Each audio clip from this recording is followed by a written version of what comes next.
Take it easy.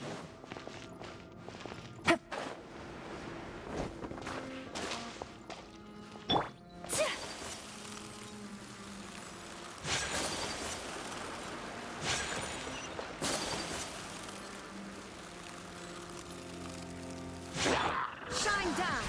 Yeah.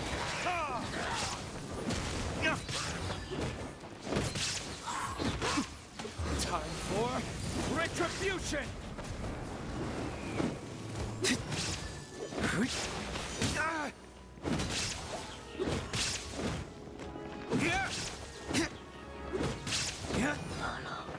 Dada Kundala.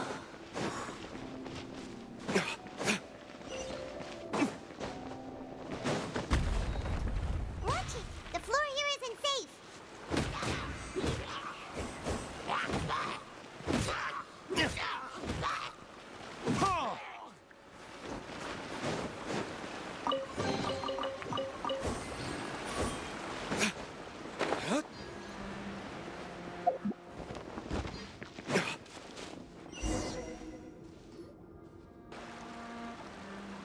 This place has also been contaminated by primordial seawater.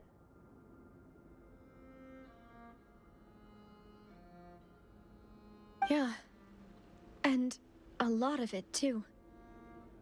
A Fontanian would most likely dissolve the moment they fell in. Right! You can't go down if there's primordial seawater. It's too dangerous, and it won't be any help for you to just stay here. Don't get by my wrong. We're not saying you're useless. It's just that... No, you're right. I can't do anything in this situation. I'll leave this to you.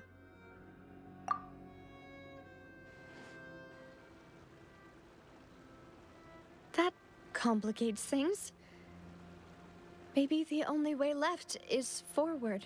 In that case, do you want to wait for us here? The water levels here are unstable, and there's a chance the water will rise. So staying here wouldn't be safe either. I'll go together with you. Perhaps we'll find the exit just up ahead. All right. Come with us for now then, but please be careful.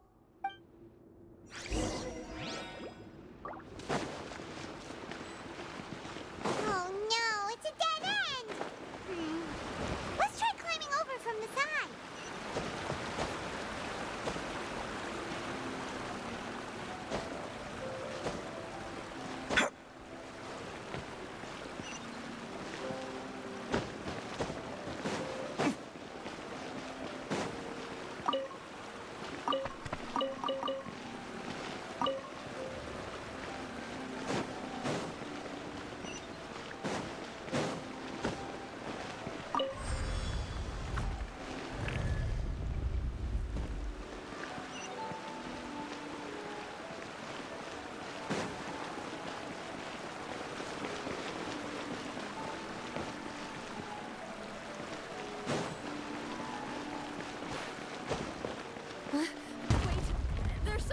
With this bridge?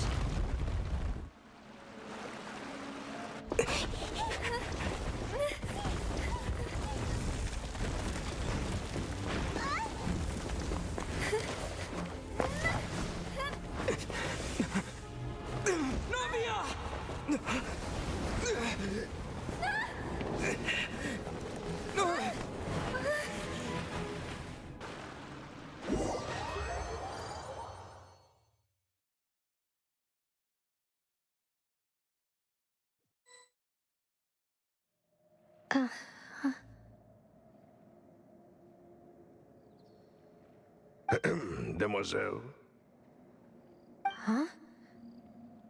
Demoiselle, what are you doing here by yourself? Would you be standing here till dark if I hadn't come to get you? Maybe she just wants some time to herself, Malus. Oh, was I sleeping? Yes, it would appear so. I must be tired. That's quite possible. However, you were the one that suggested we go out for a walk. Oh, right. I nearly forgot.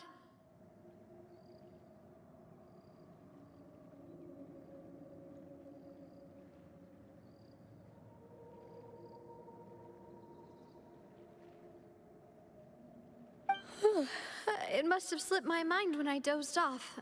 I haven't had a nap today yet. Have I? This is a familiar feeling, yet something's a little strange. Is something the matter, Demoiselle? Oh, no. No, I'm fine. I was just trying to recall why we came out for a walk. Do you remember Mr. Giverny?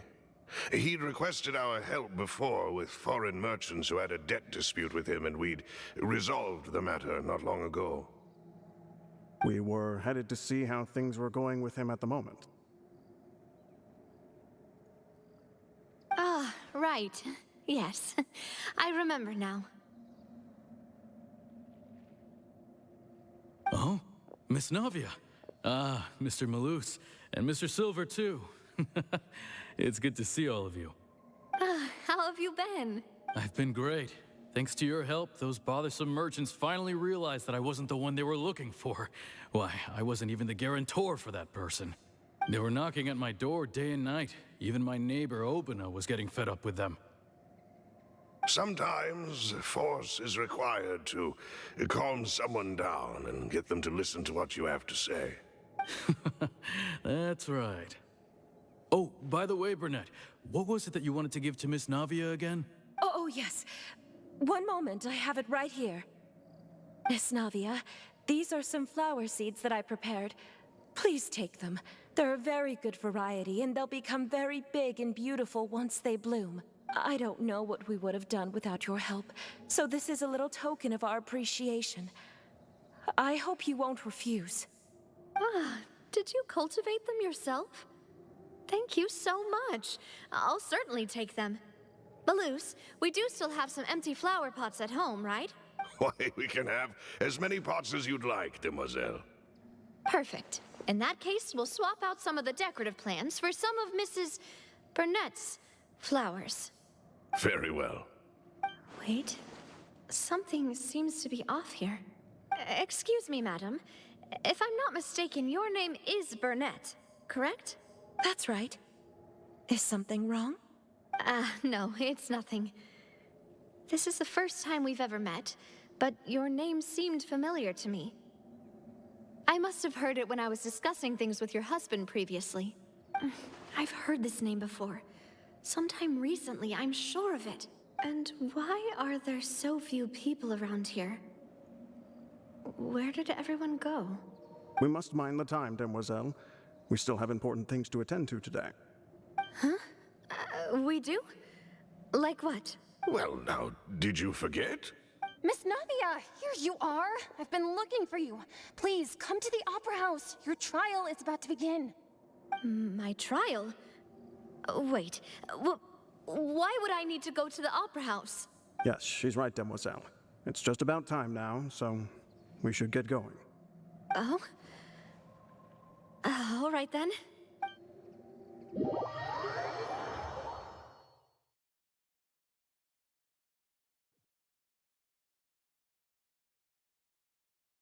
Look, it's Navia! She's here! And her two attendants are with her. Goodness, everyone's finally here. There sure are a lot of people here to see the trial. And they all seem to be oddly excited about something. I even know some of these people.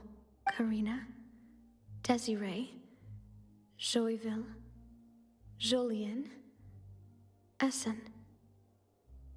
Why are so many people here? And why do I have no recollection of this case? And as for the judge... huh? Where's Monsieur Neuvillette? Please sit in the defendant's seat.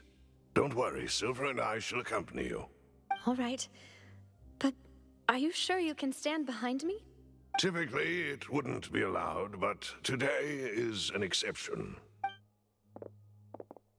Hey, what kind of place do they think this is? Come on, do they have any idea what they're doing? Seriously. Enough with the whispering! Could someone please tell me where Monsieur Neuvillette is? And why I'm standing trial? My dear Miss Navia, have you not yet realized what you've done? In that case, allow me to explain. As all here know, you are Master Callus's successor, the head of the Spina di Rosula, someone held in high regard by every soul in Poisson. After you took over the Spina, you treated all of us just like the late Master Callus had. If anyone in need reached out to you for help, you responded. Not only you, but your butler, your subordinates, nearly everyone in the Spina di Rosula fought for the well-being of those in Poisson. Wait a moment. Aren't you just proving that I'm a good person? Yes, correct. Absolutely right. And that is why you stand accused. You have helped so many people get through so many difficulties. You are one with us. We are inseparable. We are one big family, all of us who are from Poisson, inextricably linked. And with you being so important, we couldn't possibly do without you. Therefore, this fair and honorable court shall declare you guilty, and you shall stay here. You will be together with us forever. Huh? What are you saying? Everything you have said is correct. I have indeed done a lot for my hometown, and I would be willing to be with you all, but what is the purpose of having me stand here like this? What is there to discuss? Ah, well, if that's what you think, then I have no further comments. How wonderful, Miss Navia! I know all these people. Why are they laughing? I seem to remember now. Yes, I get it. This trial is... Wait just a moment. This isn't right! Malus? What was that, Mr. Malus? Our conclusion is very clear and unanimous. Let the court judge her now. She's guilty! Stay here, Navia! You're one of us! Demoiselle, don't admit guilt. This trial means to keep you here forever. I wish to exercise my right to defend Our Lady. Mistress Ronville, you only know of Navia's goodness, but nothing of her utterly independent mind. She was born a free and independent spirit. She has never been tied down by anything. Indeed, even the death of Master Callus couldn't stop her. Her actions cannot serve as proof that she identifies herself as part of any group. She merely acted as an individual, extending her hand to help others. Please do not mistake her actions as being otherwise. Really? As an individual, you say? Don't forget, we are all Fontanians here. This is the nation of justice, the nation of Hydro. Even if Miss Navia only voluntarily rendered her assistance, that doesn't change the fact that her beautiful soul must return to everyone. Water accepts all, blends with all. It will surely accept her kindness. Everything is measured here in the nation of Hydro, and in the end, everyone shall meld together. Thus, when a unanimous opinion emerges, that opinion represents justice. Now I speak for everyone. Our opinion is consistent. Navia should stay. We and Navia are one. And you would call this justice? Preposterous! You are merely jealous that Demoiselle still has a chance to exist as an individual. Have you forgotten how much you all once longed to become individuals, to become independent? Do you mean to defy our justice? If your justice is flawed, then why should we acknowledge it? As you said, we can also have our own justice. Silver and I shall defend Demoiselle, and that is how we will enforce justice. Ugh, my head... It hurts. Demoiselle! Silver, it hurts. My head is spinning. All I can see is stars swirling in front of me. I remember now. Everything that seemed odd from the very beginning. Karina, Desiree, Joyville, Jolien, Essen, and Mr. Giverny and Mrs. Burnett, who we met earlier. Even Malus and Silver. I don't want to admit it, but they're all dead. Don't be afraid, and don't admit guilt. We will protect you to the very end. Absurd! Who are you to say that she cannot be judged? We are the majority, and in the nation of trials, the majority is absolute justice. We are the will of all. Don't let them escape! We shall keep Navia here with us! Mr. Malus and Mr. Silver, must you be so stubborn? How could the two of you possibly hope to stand against the collective? Do not resist. This judgment is fair and just. Navia belongs to us. After all that happened, she should not be left alone in Poisson. What are you saying? No more excuses! He says we're jealous. Jealous? How could she possibly be an independent individual? What's with these people? Who's jealous of her? She belongs to us! Miss Navia. Silence! That's... Monsieur Neuvillette! Such commotion is prohibited in the court. The accusations you just presented are nonsense and cannot constitute a proper trial. The court will adjourn for the rest of the day. In this, I shall hear no objections from any unauthorized party. Our thanks, Monsieur Neuvillette. Please leave with me, Miss Navia, while there is still time. But... Go on now, Demoiselle. This is your only chance to leave this place. What, can't bear to leave us behind or something? Malus. My apologies. I couldn't resist making one little joke once I realized that this shall be our last goodbye. Malus. Silver. Quickly, you must come now. Goodbye, Demoiselle. Farewell.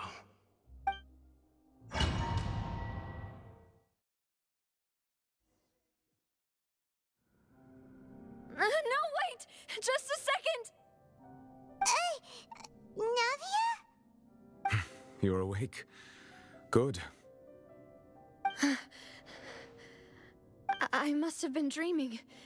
Malus and Silver were still alive, and they were defending me at some insane trial. It looks like you're all right. Did all the sad feelings cause you to have a nightmare? The ruins you were exploring suffered a cave-in. When I arrived, I found you falling toward the water. You were just about to be dissolved within, but What is it? I think I saw 2 Oceanids protecting you. It was only for a moment, perhaps even a fraction of a second, but they gave me the chance to retrieve you. Were it not for their intervention, I would not have been able to rescue you before your consciousness dissipated. Wait, did you say Oceanids? You mean like what happened with Vache? Perhaps those 2 Oceanids were the people you saw in your dream. I always told them that they didn't have to protect me. To think that they'd keep doing so even after death. Please come with me.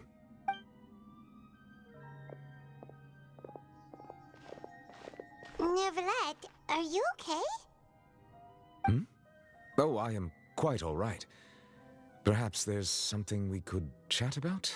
Why do you look so stiff all of a sudden? Oh, Paimon knows. You're the type who feels awkward when there's nothing to talk about, right? I merely thought that we should give Navia some time to herself. Huh? Why didn't you just say so then? Don't you think it's even more awkward to call us over like this and then have nothing to talk about? I suppose so. Ah, Sigewinne. I hope all is well with her these days. Her work in the Fortress of Meropide has not been too much for her, has it? No way! Don't worry. She's doing fine down there. She's an amazing head nurse. I see. Well, that is good. I have always worried that Sigewinne would need a lot of time to understand the world of humanity, just as I have. Oh, and the Duke also says hi. Even though Sigewinne made him do that. He hopes that you haven't been overwhelmed by all that's happened lately. Thank you. I have indeed been busy lately, and I also hope that everything is going well in the Fortress of Meropide. He still doesn't know what to talk about. Let's chat about something else then. So, Neverlet, you're probably quite the swimmer, huh? Yes, of course. This isn't going anywhere. Let's try something else. How did you find these ruins? Did the knave tell you? Yes, in fact.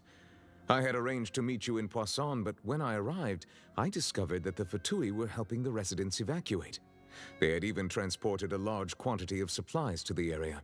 Amid my astonishment, I ran into the knave, and we had a chat. She informed me that she had asked you to investigate the ancient ruins here. Yeah, we originally planned to meet up with you, but we thought you might still be busy with all those official documents. We didn't think exploring the ruins would take very long, and who would have thought you'd wrap things up so quickly?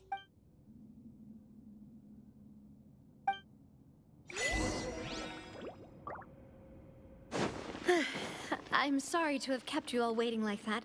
I'm feeling much better now. I guess we should get going again.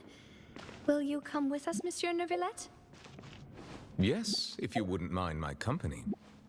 All right! Another one joins the party! Let's get going then!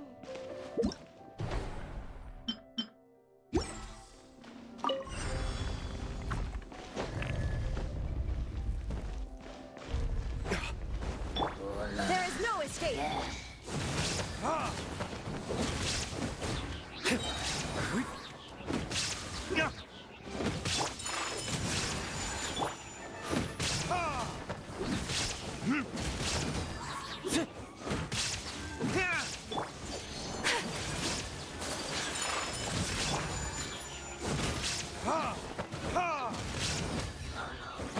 Dada Kundala.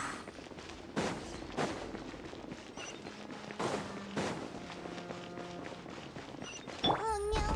Another unstable path! Watch your step!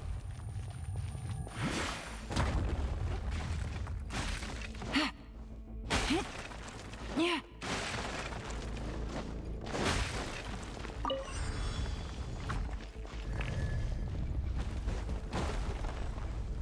Watch out! There are rocks falling over here!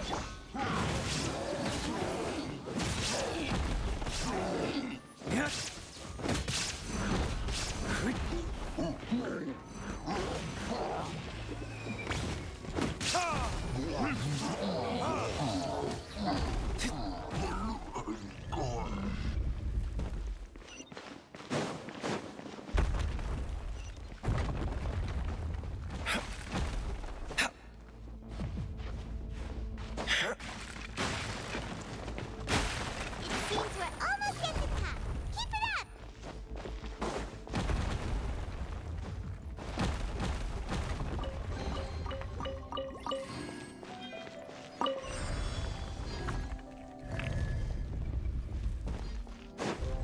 Yeah, yeah.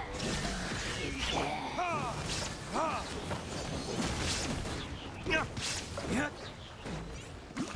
Verdict is?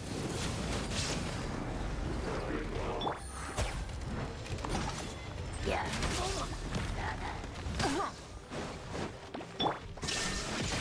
Huh!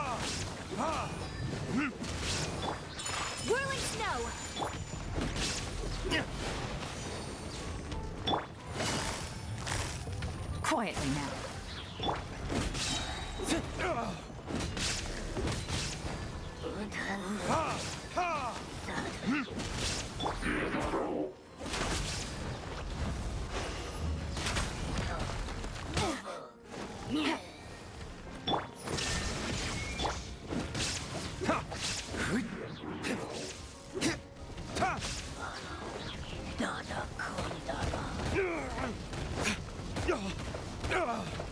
Where did I go wrong? Take flight! Sakura swirl! Insolent.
Looks like we've reached the end. This is the place. There should not be any other hidden spaces in the vicinity. The path sure had some twists and turns, but it turns out that this place isn't actually that big.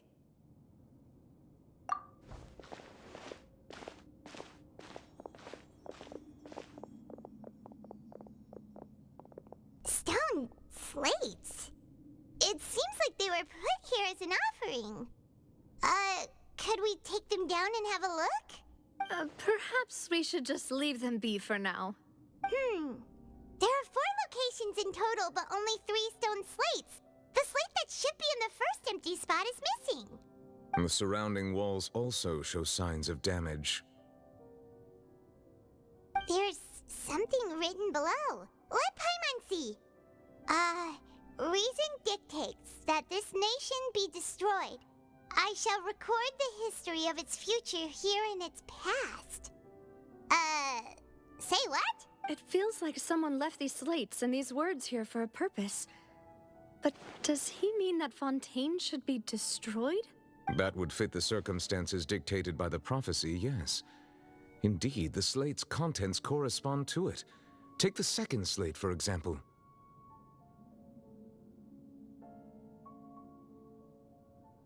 There's a person kneeling here. She seems so dedicated. And there's a whole bunch of other people behind her doing the same. She's facing this... what is this? Some kind of island in the sky?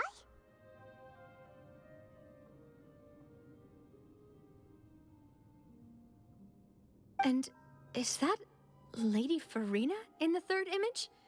Did the Hydro Archon fall into the water? And is that a ring of people around her? Paimon doesn't quite get it. Are they all in the water? The fourth image. I know this one. This exactly matches the content of the prophecy. The people will all be dissolved into the waters, and only the Hydro Archon will remain, weeping on her throne.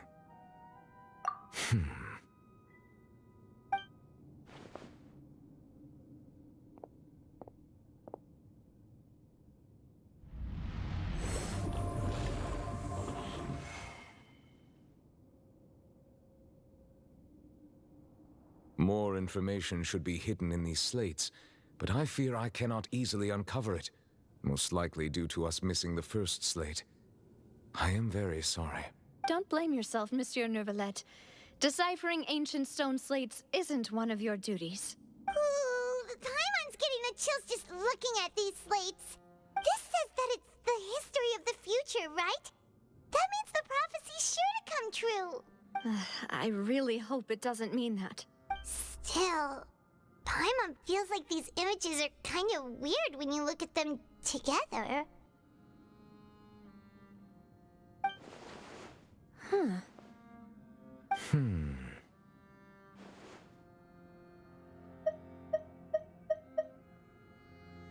That's right! If the images are in chronological order, shouldn't the fourth, the waters drowning Fontaine, come before the third, where the Hydro Archon herself falls into the water?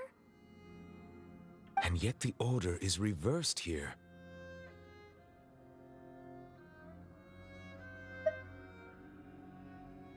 If we go by timing, Lady Farina only emerges in the third image. That means that the person in the second image might be the previous Hydro Archon. Egeria, then. I had never met her, but her appearance here does match the records. The previous Archon kneeling before the floating island in the skies, as if confessing a sin.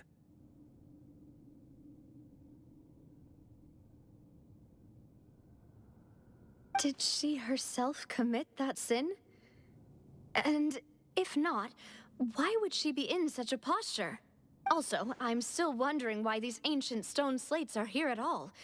Judging from their contents, could this place be the origin of the prophecy? Does that mean that someone, or some people, once saw these slates? But who would have created these slates and left these words here? It seems that any further clues will have to come from Farina. In that case, there's no time to lose. There's nothing else to be gained here, so let's head back first. Yeah, we better get somewhere safe for now.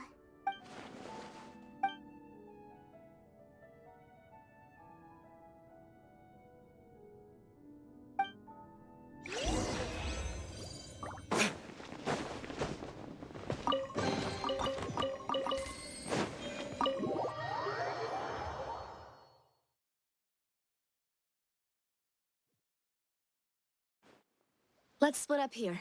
I'm going to check on what's happening with the Spina. You know how it is. There's some things you just need to be there for yourself. You still have energy for that, Navia? Paimon's already beat.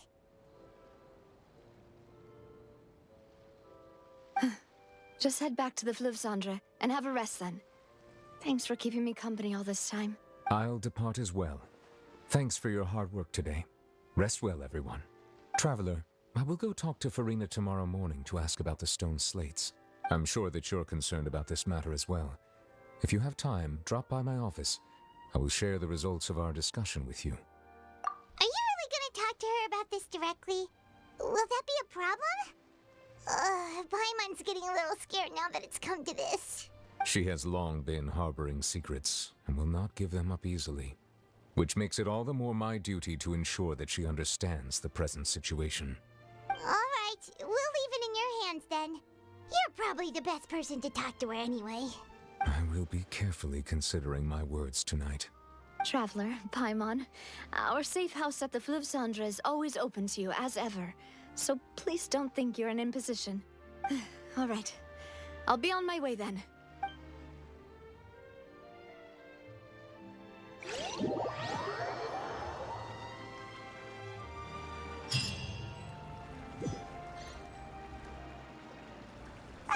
We're finally back!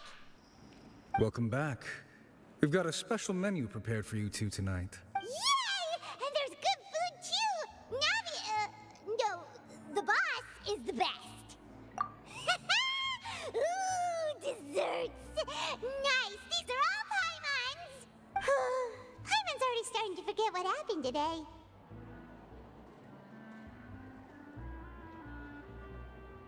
Oh, that voice. Is that who I think it is? Huh? It's you two. What are you doing in Fontaine?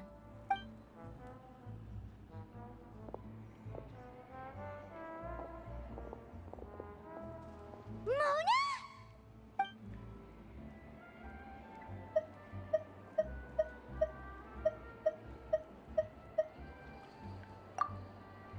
seriously, nobody just uses a scry glass whenever they've got time to just see who they'll meet on the road. Still, we didn't expect to see you here.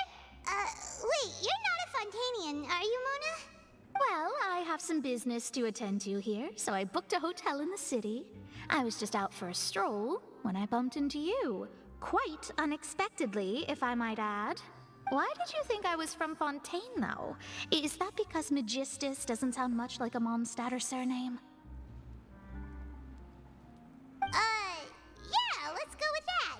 Well, I used to have my own surname, which was, well, some other thing. Either way, the old hag told me when she took me as her disciple that the first step to being a great astrologist's pupil was to change that name. There was nothing for it, really. She really is amazing at astrology, so I changed my name to what it is now according to her wishes.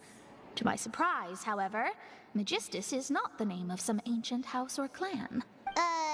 It isn't? Nope. Although it is used by us in place of surnames, it generally just means great. Wow! Imagine including a boast in your name. Wait, are you gonna have to put that into your genealogy as well? I reckon so. In any case, I'd give my disciple a name like this as well, if I were to take one. Astromancer Barbeloth Trismegistus. Whoa, that's a long one. Does it also mean great or something? My name means Mona the Great Astrologist. As for the old hag, hers is, in plain speech, the thrice as great scholar of the stars. Just take it as a title specific to astrologists. Thrice as great? That's so petty. I know, right? That's just how she is. She used to call herself Magistus, actually, but when she took me in, she changed her name to Trismegistus. Talk about excessive. Magistus is thus the calling card of our school, so to speak, which makes it about the same as a surname. It's all right if you don't get it. You can look into it further should you need to study astrology more deeply. That sounds terrible! But anyway, you're not Fontanian, are you, Mona? You're from Mondstadt, right? Well, I was born in Mondstadt, yes. My parents migrated to Dornman Port, and I traveled with the old hag for a while, after which I settled down in Mondstadt City. Oh, that's a good thing then. At least we know you won't be dissolved by Fontaine's waters. Speaking of that, I'm sure you're aware that a bunch of things have happened here in Fontaine, right? I know you're not a local, but I'd avoid getting too close to any water that looks strange all the same. There's something ominous about it. Well, the water, I mean. That was the main reason, yes. Just a while back, the Steambird invited me to take part in a panel and speak about the circulation of the prophecy as an astrologist. The invitation was sent quite early on. I don't think anyone expected Fontaine to be in this much trouble. What do you make of that prophecy, Mona? Just tell us what you think as an astrologist. Your word would go a long way to make things more certain and less scary. What I can tell you is that I'm an astrologist, and that this prophecy concerns the fate of Fontaine, even that of all Tevat. Ascertaining this is akin to reading the fortune of the whole world. I'm afraid that this is not something that just anyone can do. If I could do it, you would no longer call me an astrologist, but a visionary. But on the flip side, the prophecy is so huge and powerful that it must surely come from a powerful visionary. Its contents involve the fate of the world. Disregarding it would be a mistake. A visionary? Sounds really powerful and all, but does such a person really exist? Of course. The old hag could do it, and I'd bet there are others amongst those Hexenzirkel colleagues of hers who could do something similar. Huh? Are you sure? All right, I'll help you. It isn't often that I see you with such a serious look on your face. I'll tell you once I hear back from her. Thanks, Mona! You're amazing as always! Oh, well, this is something only I can do after all. So yes, your praises are quite welcome. That's the greatest of astrologists for you! Of all the people we know, you know the star's the best! Indeed, indeed. That's the spirit. Oh, sorry. I came to see what all the commotion was about. If there's anything you need, do not hesitate to inform the Spina di Rosula. Oh, whoops. Guess we were getting a little too carried away there. Well, I'll go tend to my own business now. If I receive any news, I'll be sure to come find you two again. And there she goes, quick as rushing water. And here we are with the Spina guy giving us suspicious looks. If Paimon hadn't spoken for you, it'd be you getting all the weird looks. Huh. The things Paimon does for you. That's more like it.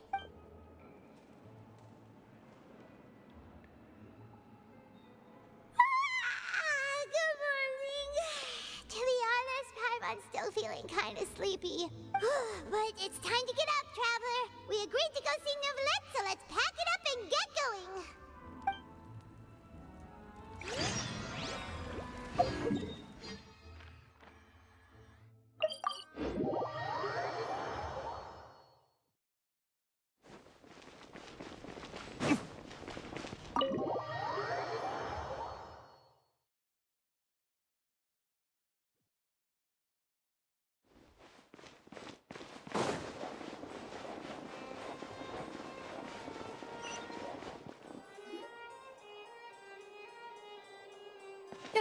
You're here! Finally! Is something wrong?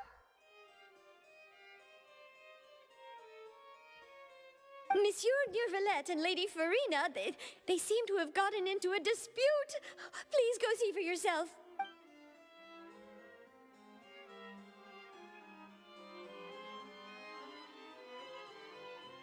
Like I said, I've already explained everything. And yet the problem has not been properly solved. There is little space for excuses between us. It is not my intention to offend you, but please, tell me where you stand. You are the Hydro Archon Focalor, are you not? Look at this. This is a list of the victims from the recent Poisson incident.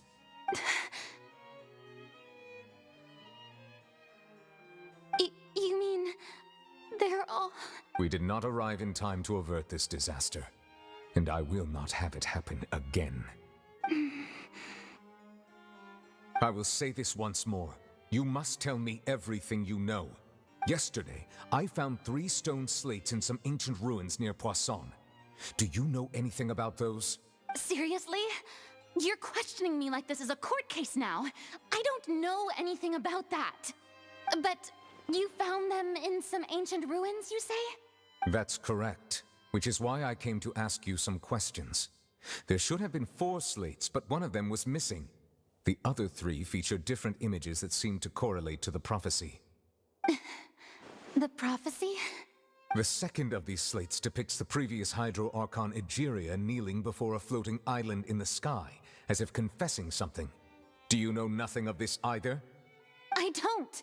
I've never seen such slates. I'll ask you again. Do you really have no information regarding the previous Archon? My deciphering of the slates indicates that the Hydro Archon Egeria once had to confess to, or apologize for, a certain sin. If anyone would know about it, it should be you. All gods don't have the same secrets, you know. She was herself and I'm me. Is it really so strange that I know nothing? I understand your concerns, but I'm sorry. I just don't have anything to tell you.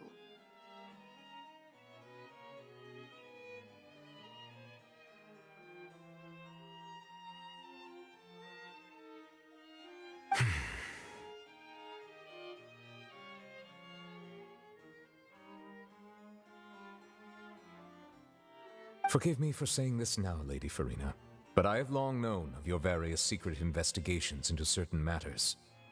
There are several indications that you have been investigating the prophecy on the sly. This is not strange in itself, considering that you are the Hydro Archon. But it is strange that you should also claim to not know any of Egeria's secrets, as well as do nothing following your inquiries. You have never been as superficial as you have presented yourself to be, nor are you a fool. And yet, your behavior is very inconsistent.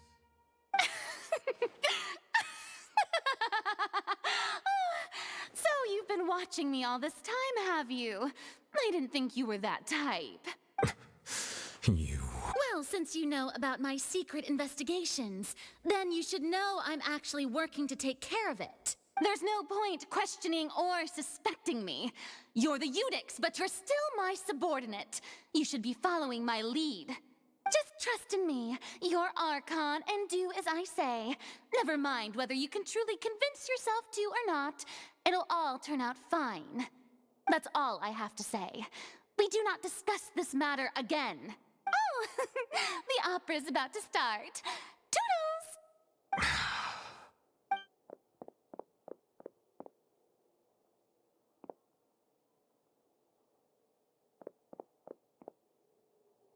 Did Farina not notice us standing by the door?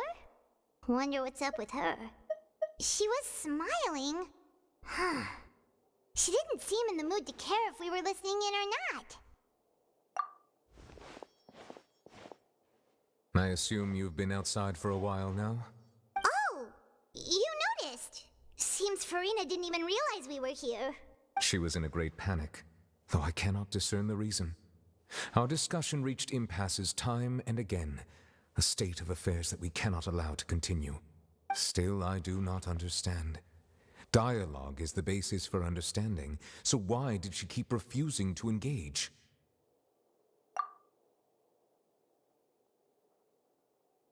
Everyone in her inner circle has noticed that she is hiding some secret. The issue is her attitude. I fear that she will not reveal anything unless absolutely forced to. We may have to create a situation in which she will have no choice but to speak. Oh? Like what? Normally, people will only reveal the truth when standing trial. Perhaps we must have the Hydro Archon experience just such a scenario. But Farina's seen so many trials, and she's really good at dodging questions. How do we make sure that she won't just slip away at the first chance she gets? We will need to consider this thoroughly, join forces with various parties, and then do what we can. If at all possible, I would prefer to recuse myself from this affair, but we must prevent the prophecy from coming to pass. This may be cruel to her, but all Fontaine is in crisis. The information a god possesses is too precious, and so we must take a chance on this. But who will lend us their aid to do such a thing?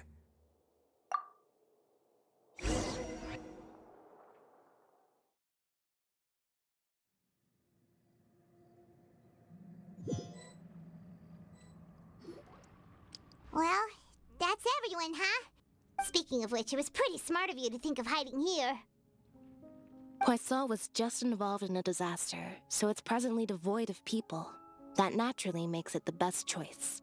And here you are drinking tea like it's the most natural thing in the world, huh? That's what family should do. Sit and enjoy a leisurely time together. It's nice to enjoy tea here, you know? Care for a cup? Lend me your ears, everyone. Or perhaps one of you might like to start us off. How about you, friend? Me? No, I don't think I can. Then, how about you, good sir?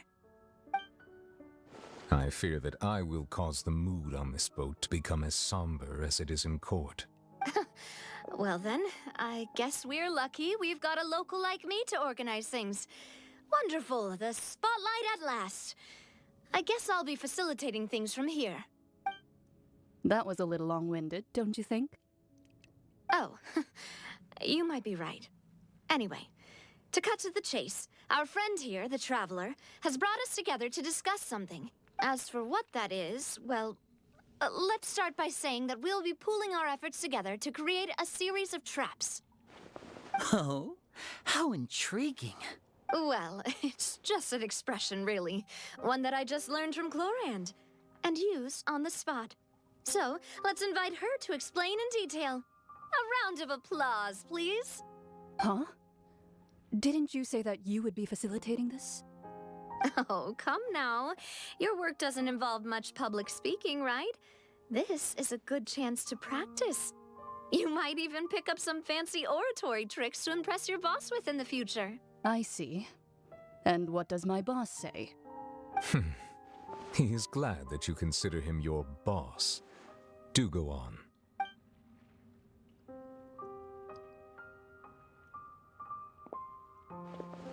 In that case, do any of you have experience hunting? Not that I recall. Fremine and I once used a wooden stick in a basket to catch wild rabbits when we were younger. As for Lynette, oh, right. You were sick that day, weren't you? I've also gone diving to catch some fish before. Does that count? I'm afraid not. You may or may not have heard, but Fontaine once played host to a group known as the Marechaussee Hunters. Though that was their name, they did not hunt animals, but rather various monsters left behind by the ancient dynasty of King Remus.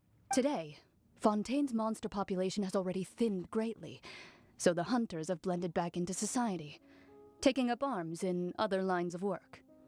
They even left a unique methodology of hunting in their wake. A trap comprises of the following components: bait, a trigger, and a containment device. Sometimes a lethal implement will also be necessary to deal with the prey. So, if we were to build a trap together, right now, what would you choose to build it with? For me, I would prefer something basket-shaped. Pigeons and rabbits will see the bait and naturally enter the snare. Our line of work requires a deft hand, and we're some of the best in the industry, so you can count on our techniques. You used some of those techniques while moving the people of Poisson, didn't you? My subordinates mentioned that you even performed some magic for the bawling children. Yes, and I even managed to gather some intelligence in the meantime. I'm quite the multitasker if I do say so myself. I'm afraid I can't claim that as my strong suit.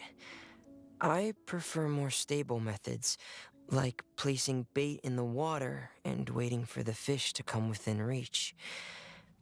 That's the kind of method I would count on. Calm and steady. Exactly the kind of person who would catch loads of fish. And I can be their assistant. With discretion, I'm sure. I'd probably use some sort of mechanical animal. Papa once bought me some small clockwork squirrels, mice, and such. When placed in the forest, they can attract others of their kind. I remember that you liked those too, didn't you? I did. And that would be a good way to go about it. If they're realistic enough, animals of the same kind will follow them all the way to the trap. What about you, Monsieur Neuvillette? I fear I do not have any related experience.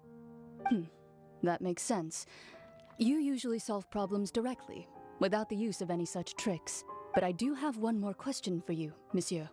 If we were to create a trap now, how would you design it? I would like for it to be effective, but bring no harm to the prey. A more gentle trap would be ideal. Kind, as always. However, our intention doesn't necessarily change the containment device and the type of implement we need. If we wanted to kill the prey in one strike, we would need a powerful implement. However, that also goes for prey that must be captured and safely contained. Wait, why is that? Only a hunter who's a true expert at subduing their prey can snare it without harming it. The line that divides life and death is often exceedingly thin. So are we going hunting together? We hadn't thought of seeing ourselves as hunters. It kinda works, but maybe it's still not the best metaphor. If our means of capturing and dealing with our prey is to put them on trial, then the hunting metaphor is actually quite accurate.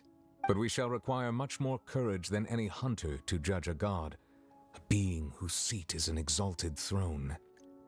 Oh, so that's what's going on. Sounds very interesting.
hasn't it? So much has been happening. Paimon didn't think the meetings would go on for so long, but everyone seemed pretty fired up, huh? Paimon thought they'd be at least a little frightened. Well, Fremine was, now that Paimon thinks about it, but everyone else just looked a little surprised. Well, it's hard to say. Paimon doesn't have any experience with this sort of thing. But with you around, Paimon sure will do great. After all, you're the most reliable person in the world, aren't you? Huh? Did you just pour some tea? Paimon didn't notice you doing that at all.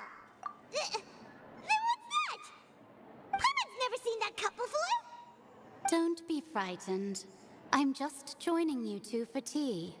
I merely refrained from saying anything till now. Who's that voice? But there's no one here. Ah, have you forgotten me already? Wait, you are familiar. You're the voice we heard from the sky in Sumeru.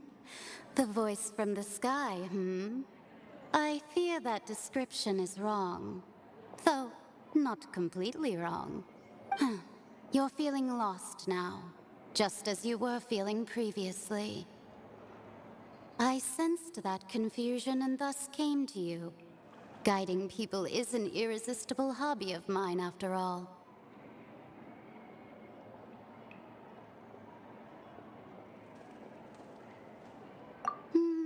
Consider me a passerby, just accepting a commission from my friend's disciple on a whim.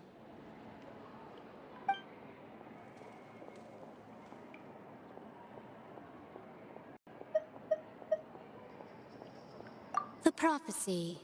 Yes, what has been prophesied will be fulfilled. You may view such things as the history of the future. What? Then is there any way we can stop it? I believe you have witnessed a failed attempt with your own eyes. Can everything in Teyvat so easily be changed?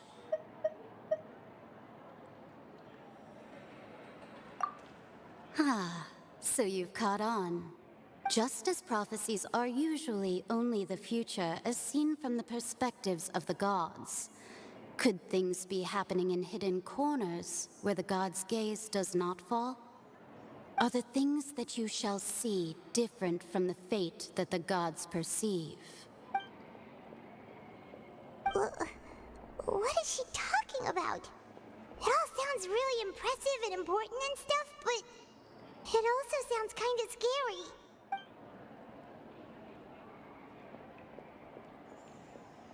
I believe that you understand, right? Some things are insignificant, but others you must reach out to change. Ultimately, fate shall serve as your only guide, no matter what will happen in Teyvat's future. All you need to do is to play your part. This was good tea, by the way. Thank you for your hospitality. Well, that'll be all for today. The voice. It's gone.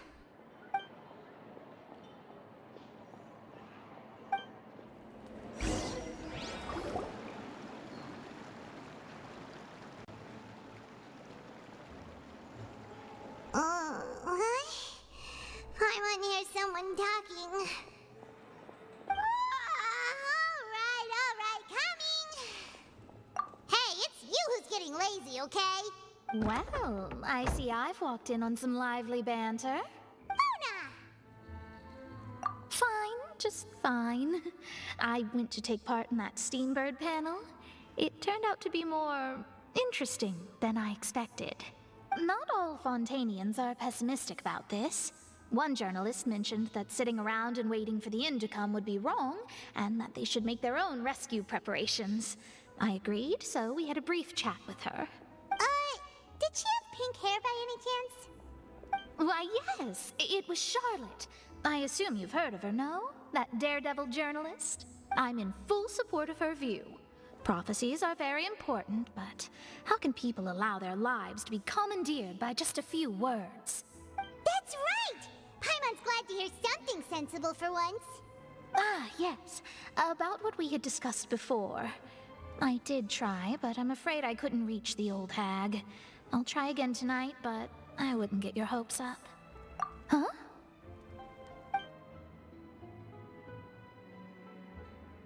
Goodness gracious. Are you serious? She said that even the god's gaze has blind spots. Pretty bold if you ask Paimon. Most people would believe the gods to be all-knowing, right? The Hexen Circle members are certainly anything but ordinary. As for the mage named N, the old hag has mentioned her a few times. She said that N's sense of direction is incredible, and that she loves guiding those who are lost. But I've never met her, and if she were still alive, she'd be... well, suffice it to say that the hag's at least a few hundred now, and N's been around for longer than that. Whoa. The Hexen Circle sounds like a scary group. But they must really stay in shape to live so long. Their abilities alone are pretty terrifying. If she came to see you personally, then the problem you're facing must truly be of great importance. Well, it's not like Paimon could understand anything she said. Yes, she was quite cryptic, but I suspect she means that there is still a way to turn things around. She didn't say when or what that would be, though, so... perhaps it is something that you cannot know right now.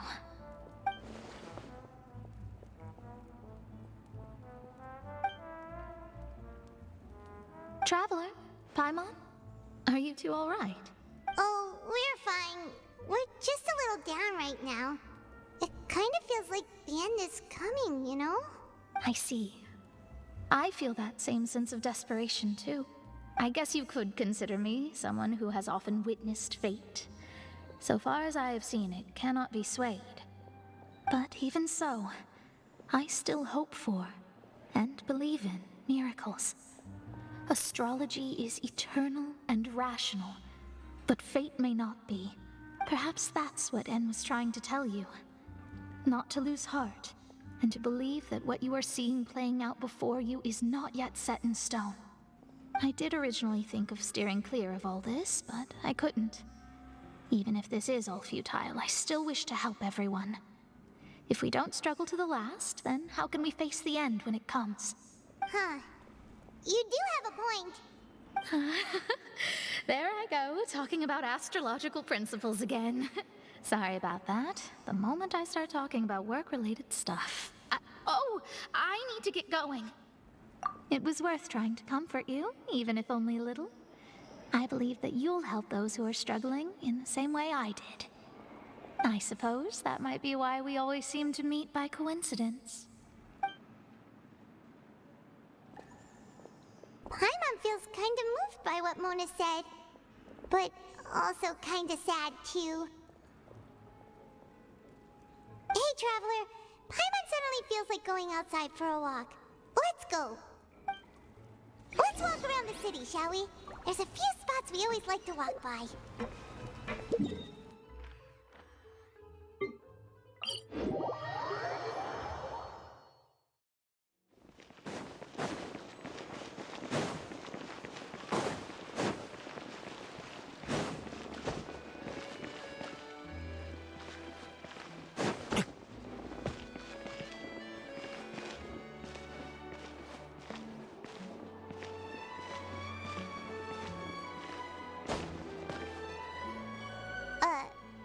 Huh?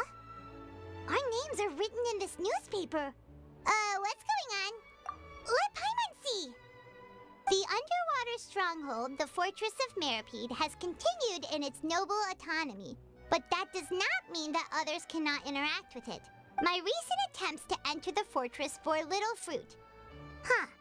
Guess Charlotte still hasn't given up on that. Thus, did an Outlander friend become the focus of this report? A blonde adventurer with their white fairy, legends trailing in their wake. It is said that this mysterious traveler once visited the underwater fortress. So while the fortress's interior remains a mystery behind closed doors, do not fear, for the tales of the traveler contain surprises in spades. Journalist Charlotte's biggest scoop yet, the Traveler's Trail, World Walker. Huh. Charlotte took so many awesome photos of us and we never even noticed her. She hasn't been able to get a hold of anything at the fortress, so since we're easier to find, she's using us as the subject matter instead? Ugh, seriously? Well, fine. Those headlines and photos do look cool, so Paimon will forgive her this time.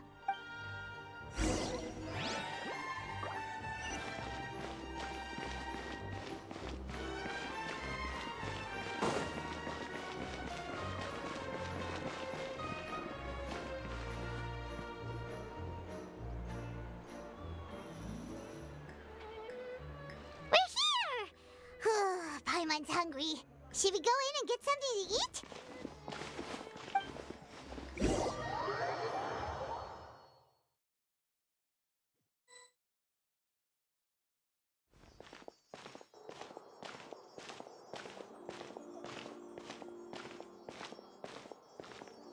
Hey, quick! Look! That's the limited edition only 16 slices a day cake! It was so delicious the last time we tried it! Despite the tense situation we were in, let's give it another go. Paimon's sure it'll be great. 1 slice of cake, please.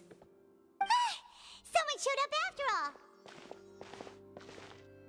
Oh, wait, you're the one from the Palais Mermonia. Oh, are you here to buy cake too?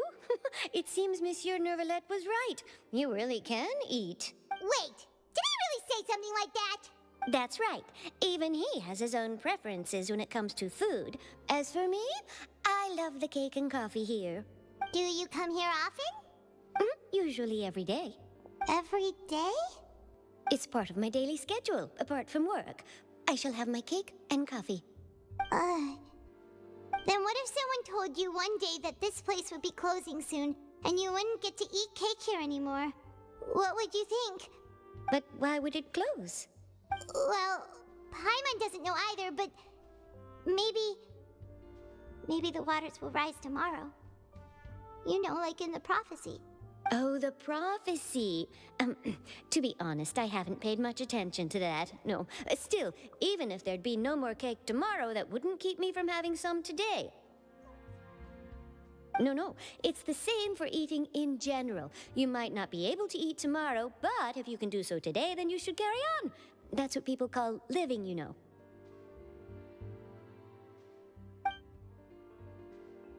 Huh. Don't be sad. Excuse me, could I have 2 more slices of cake to go? These 2 slices are for you. Sijuin said that this kind of expression you're making is what humans call being sad. Oh, you know Sijuin? I sure do. She was born before me, and she sometimes comes to the surface to teach us things about humans. She said that humans are creatures that are saddened easily, yes, and you can only lift their spirits by feeding them delicious food. So please try the cakes here. I've got something else to do, so I'll be going now. You two try to stay in a good mood after eating, all right? Bye.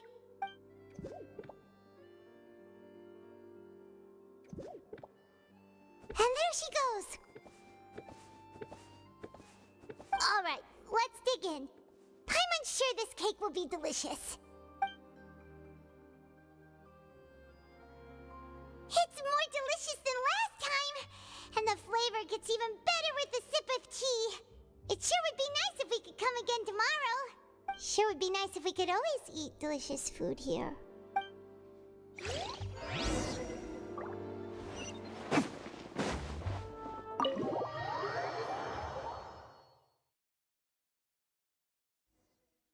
Oh, we're near the Seabird office.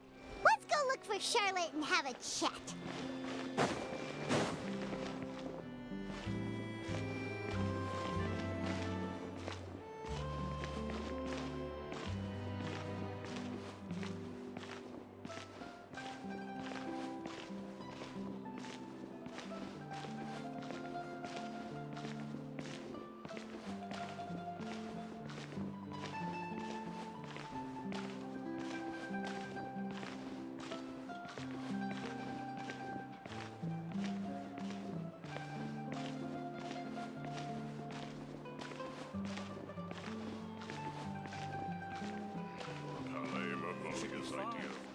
I'm sure it'll get resolved. Words. Wow! If it isn't the Traveler and Paimon! Oh, have Have you seen the article I wrote about you? Ha! You've got some nerve! You just used us to make some quick mora! Oh, you needn't worry about that. I heard that you were in Poisson some time back, so I sent you a letter to discuss just that. It appears you didn't receive it, though. It's all right, though. I've set aside the amount intended for you. I've even set the table with some food. Really? Oh, you're the best! You're almost a little too easy to win over, Paimon. If I were a journalist with ulterior motives, you'd be in trouble now, you know. Oh, Paimon knows you're not like that. Still, what brings you here all of a sudden? Were you looking for me? A friend of ours met you a while back, and when she mentioned it, we thought of coming to see you. Her name's Mona. Ah, so you know Miss Mona as well. She's a guest columnist for our paper. Really good one, too. She's so young and already such a brilliant astrologist. So she mentioned me? What did she say? She said that you're a real daredevil of a journalist. Nice. In which case, can this daredevil journalist dare to request an exclusive interview with the legendary traveler and Paimon? Huh? So your article in the paper today doesn't count? Oh, of course it doesn't. That was more like live photography. What I'd like to do is dive deeper and ask you to talk about the things you've seen and experienced. Yeah, are we even qualified enough? Why not? If I say you're worth an interview, then you're worth it. But not right now, of course.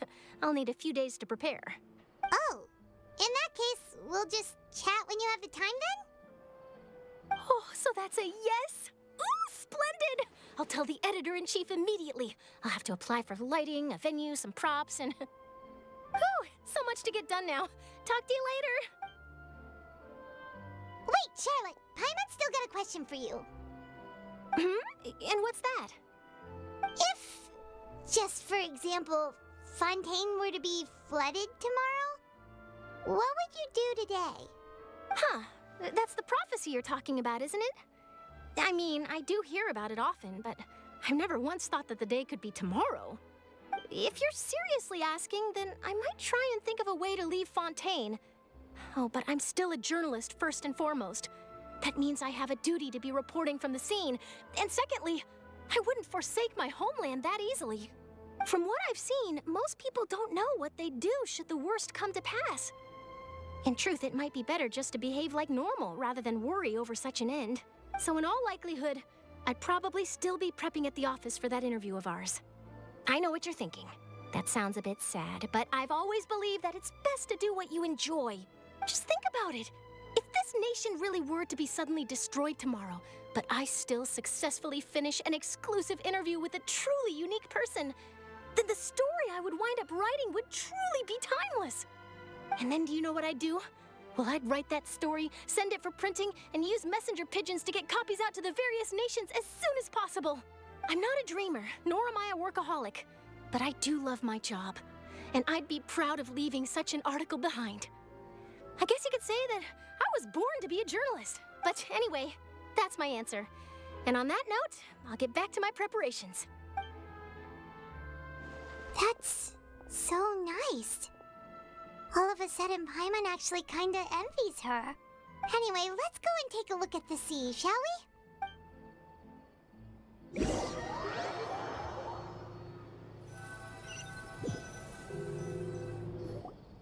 The sea breeze and scenery can be a pretty soothing combo, huh? Paimon's been thinking.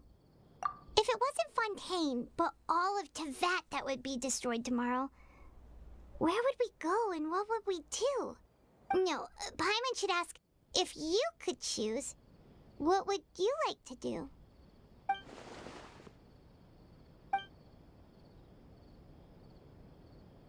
We've always been moving to the next destination, so we haven't spent much time thinking about these kinds of things. We didn't have to either, with us always being on the road and whatnot. You mean, still traveling? Huh. Wait, isn't that what we've always been doing?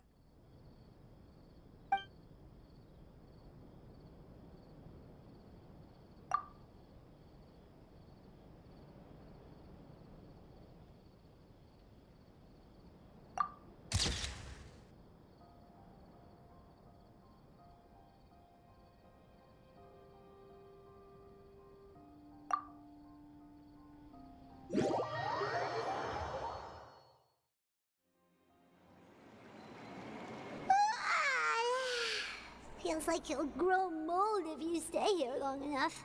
But it's still better than the Fortress of Mirapede, that's for sure. It's not only damp there, but salty too. Ah, so the two of you are still here. Wonderful. Oh, you're from the Palais Mermonia, aren't you? Yes, I'm Isadora. Monsieur Nervillet sent me to look for you two before. I heard that afterward you went to the Fortress of Meropide. Not at all. I'm well aware that you're friends of his. Actually, I'm here to pass along a message from him. Yes, inside the Opera House. The Maréchaussée Phantom has declared the incident a small-scale riot. A riot?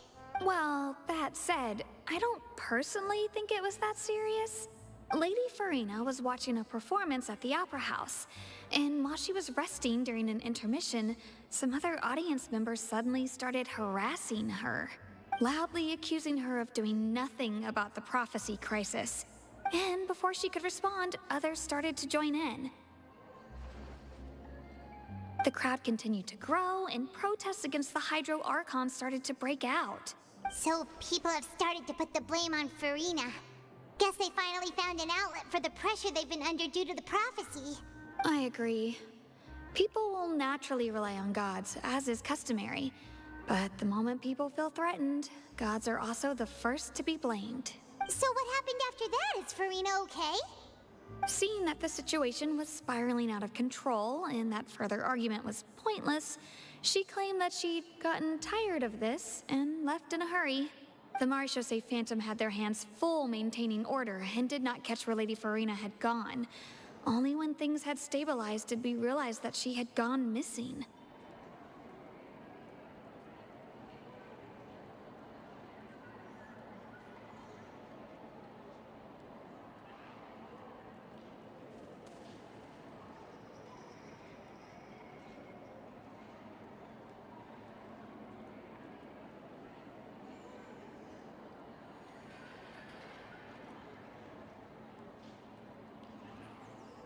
So, you mean she's still missing?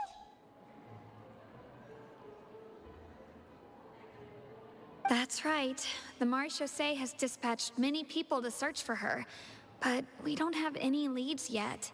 That said, I don't think there's much to worry about. She is a god, after all. Even if she were to fall into the hands of rioters, what could ordinary people do to her? Good. Monsieur Nervillet sent me to tell you about the situation, but he didn't say anything else. Don't worry, this is more than enough to go on. Thanks for keeping us informed. Ah, is that so? Well, all right then. In that case, you two take care. I'll be heading back to the Palais now.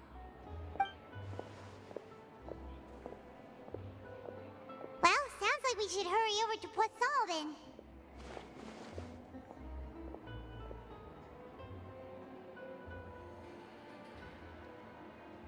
If we know Farina, she won't try to fix things in this situation. Instead, she'll look for a place to wait out the heat. And, as we also know, she may be loud and dramatic, but she doesn't have a heart of stone. When Nervillet was talking to her in the Palais Mermonia, and she heard about Poisson, she couldn't hide her sadness and remorse. It would be hard for her to ignore being accused by the public today. Paimon thinks Farina's probably taken the opportunity to slip away to Poisson and try to relieve the sense of guilt that she's feeling. Huh! Well, what do you think? Paimon knows the answer, of course, but Paimon can do the analysis to back it up, too. Cool, huh? In that case, there's not a moment to lose. Poisson, here we come!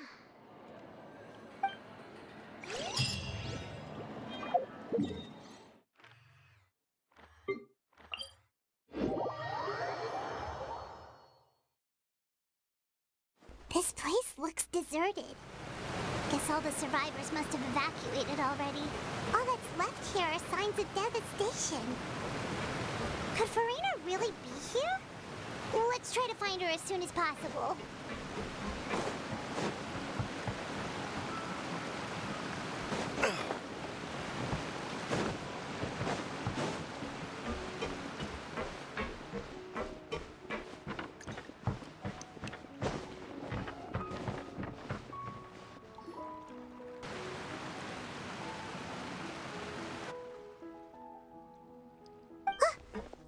Farina, right over there. She really is here all on her own.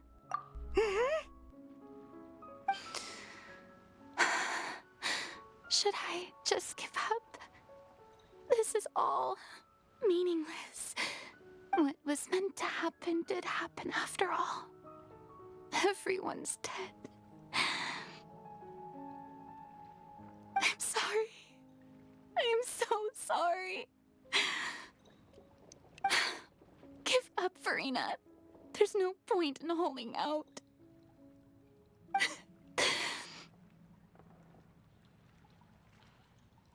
I'm sorry.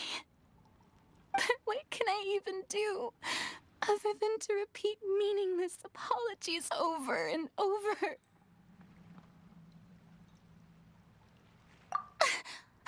Who's that?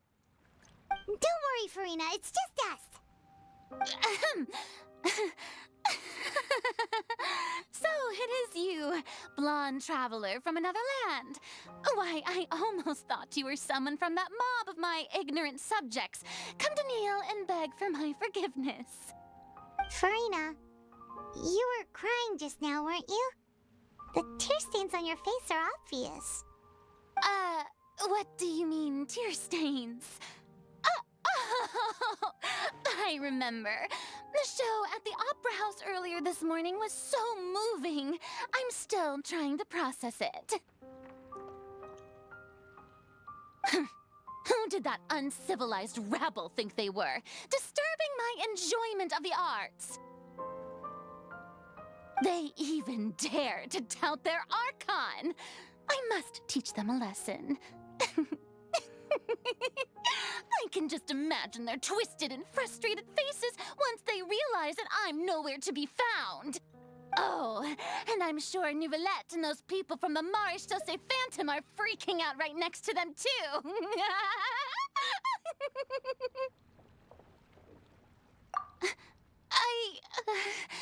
Of course not. Hey, there she is! The Hydro Archon's over there! Quick, after her!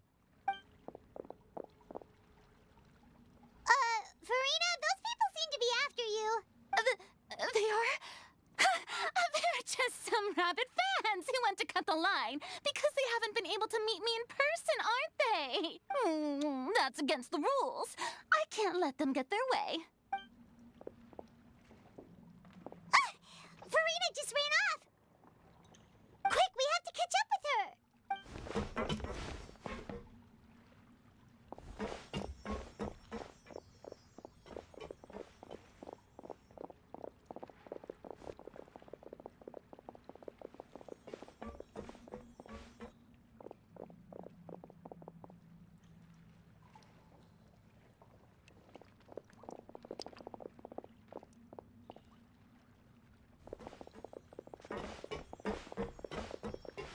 This should be the place, right?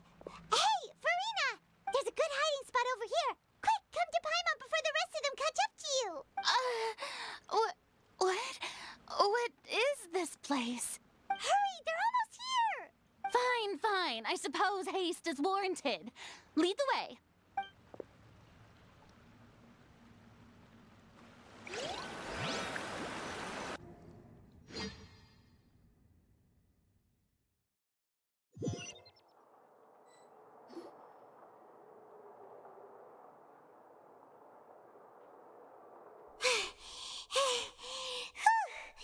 Paimon's exhausted.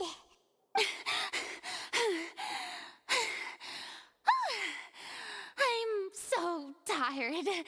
I totally thought they had caught me. No, I mean, I merely gave in to the sheer enthusiasm they displayed.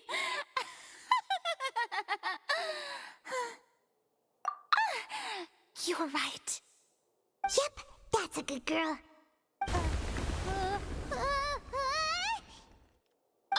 What's happening? The ground's shaking. Is it an earthquake?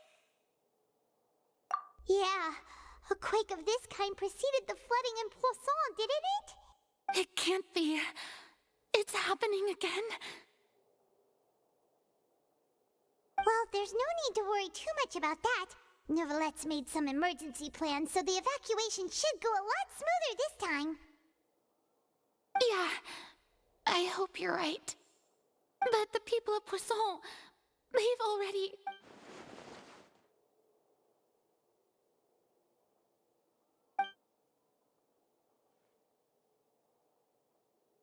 It's true. I've been investigating the prophecy for hundreds of years. I once had informants all over Tevat, searching for clues and feeding information back to me. I've tried all kinds of ways, too, to hold back the sea. Anything to keep the coastline from advancing. But all my efforts proved to be futile in the end. Really, the truth has been clear to me for a very long time. We cannot make an enemy of the divine. No matter what we do, the will of the heavenly principles will have its way, and the prophecy shall be fulfilled. Give up. I do love the sound of that phrase. It would mean finally coming to terms with fate, but also for me to finally be free. Indeed, I've thought about giving up so many times, especially after we almost lost Poisson. Fate is really unreasonable, isn't it? It has no heart and obeys no rules. The prophecy has only just started to come true, and so many people have already lost their lives. But just now, it all became clear to me. I still don't have the right to come to terms with fate on behalf of everyone else. As long as the final moment hasn't come, it's still not too late. Don't worry. I will keep hope alive for everyone until the very end. Well, that's enough for now. I got the impulse to play the stricken maiden, but honestly, considering my rank and station, that wasn't a good fit at all.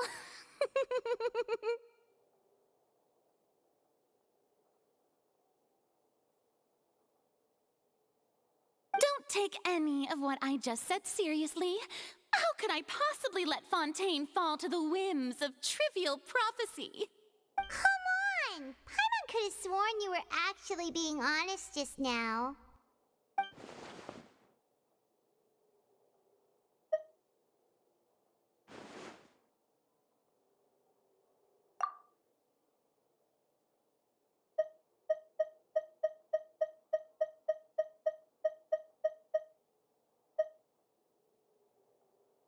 Share my burden. That's impossible. It was fated right from the start that this would be my duty alone.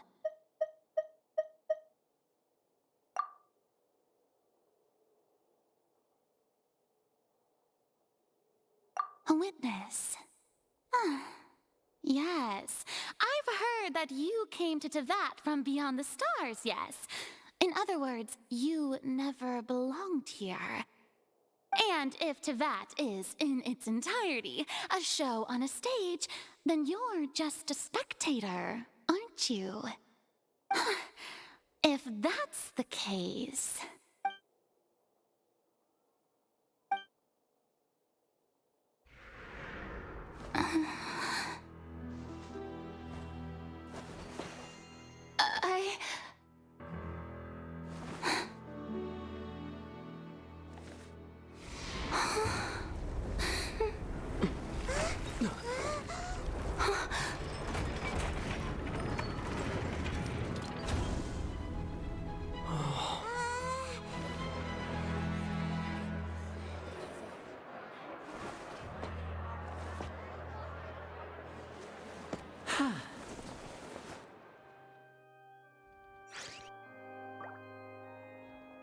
Ladies and gentlemen, this concludes my opening performance. Now, without further ado, we may proceed to the trial of our god. So this is what it is. Yes, you deserve praise for the effort you took to raise the dramatic stakes. Do not forget, however, that I am Focalor, the god of justice, the embodiment of justice itself. Does it not strike you as even the least bit absurd to bring the very concept of justice to trial? May I interpret these words as your refusal to stand trial? In that case, you will have the opportunity to defend your honor through a duel. You would draw your blade against a god?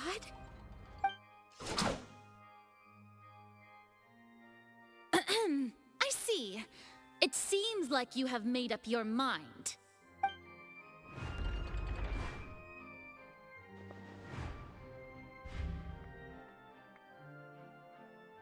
Paimon can't believe it.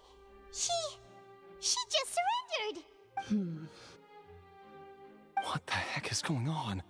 Did I just see an Archon surrender to a human? Wow, how utterly humiliating. Lady Farina, what is the meaning of this? Shh!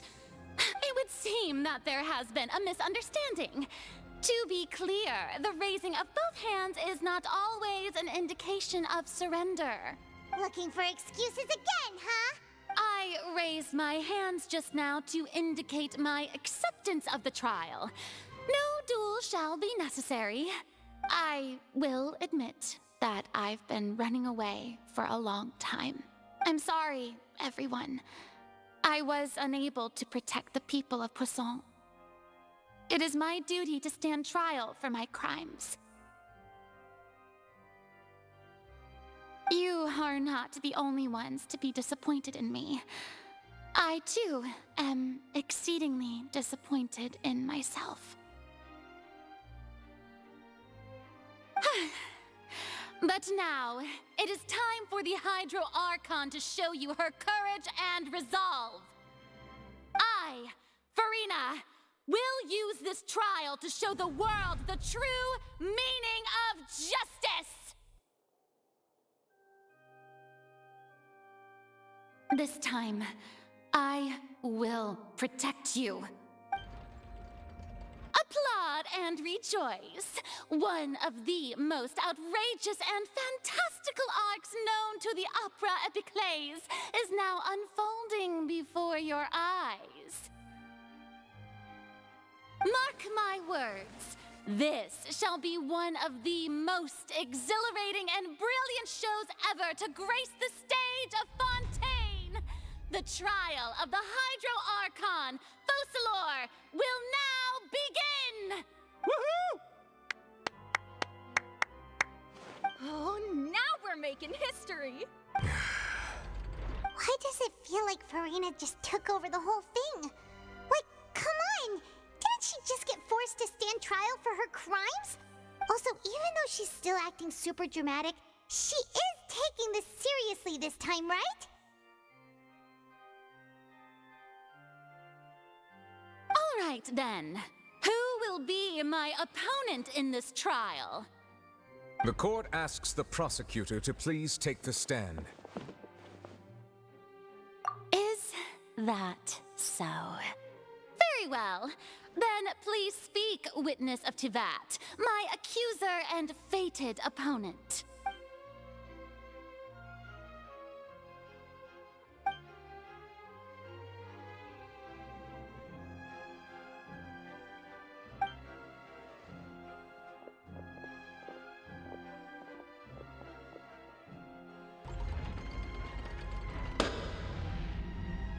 Also, please allow me to ask, as a final question before the trial begins. Just how much work did you do to force me onto this stage? Well, we did do a lot of prep after the meeting that day. I can go over the tasks assigned to the Spina di Rosula, since they were rather straightforward and easy. Navia, the president of the Spina di Rosula. Most of the people who participated in the disturbance this morning were my subordinates. They changed into plain clothes and came to the Opera House as regular audience members, waiting for the perfect opportunity to incite insurrection against you. The people's resentment against their Archon has been building as more and more of the prophecy is fulfilled. A spark was all we needed to turn smoldering anger into a flame.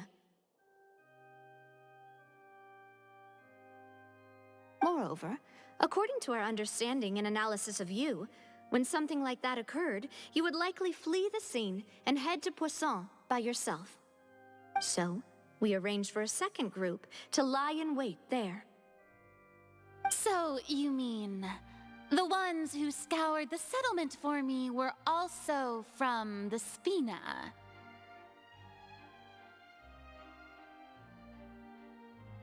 And their goal was to force you to step into the giant magic box so you may personally participate in the greatest magic performance in all of Fontainian history. That's right. That house was a magic box, rather than someone's residence. As the super ultimate version of the setup that I used when I first performed at the Opera Epiclese, the volume of the box was increased by a whole order of magnitude, and the distance it traversed was the entire gap between Poisson and Aranias. Its cargo, of course, was an Archon instead of a human. My thanks, Farina. Without your help, we could never have pulled off such an extraordinary performance. You're welcome? Of course, this performance was only made possible with Father's support. The House of the Hearth spent a massive amount of labor in Mora to pull this off. We had to select a location, construct the giant magic box, dig a tunnel, and open up a path through the water. It was a lot of work for all of us. So, in other words, the earthquake that we felt within the giant magic box was just a normal tremor from the transportation of the whole house? That's right. It wasn't a sign of another disaster to come. Then, I can guess Nervilette and Cloran's parts. You gathered a crowd, prepared a stage, and made sure that the champion duelist would be immediately ready for a fight. Also that as soon as I appeared on the stage, the trial may commence without a hitch. Am I right? Yes, that is correct. Well, Clorand, I must commend you for your courage. Only the most outstanding champion duelist in all of Fontaine would accept a duel with an Archon without flinching. Thank you. As for you, Traveler, I suppose your role was to keep me distracted with conversation once you found me in Poisson. You'd make sure that I didn't notice anything amiss before revealing yourself as my prosecutor once we'd arrived onto the stage. Oh?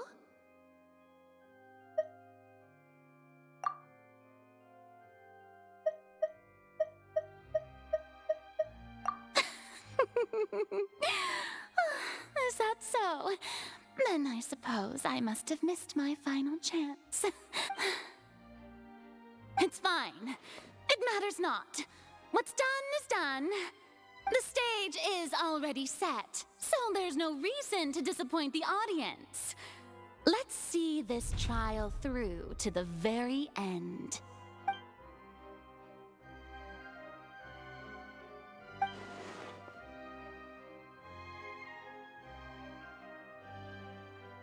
Sir Prosecutor, please allow me to pass this along. This is a document that Miss Charlotte applied for and received permission to share with you during the trial. According to her, it should speed up the proceedings. Huh? Charlotte wanted to give us something? Oh, so she's here too! Oh, let Paimon see. Isn't this the exclusive interview that she did with us before? So she's already finished it, huh? Wait. Then that means this document is a perfect timeline of everything that's happened ever since we stepped foot in Fontaine! So in other words, we can refer to this anthology of evidence every time we want to use something from our journey as evidence for an argument! Let's quickly confirm the information in it. Just think of it as a refresher, alright? You defeated the Hydro Archon in the very first duels you took part in at the Opera House. That's one for the history books, all right. I didn't think that you'd wind up getting to the bottom of the case I'd been following all this time. I guess you could also see this as a happy coincidence. This is the first time Monsieur Nervilette had a difference of opinion with the Oratrice. Even the Hydro Archon can't figure it out. A Fatui Harbinger. She's an extraordinary person. Her instinct must mean something.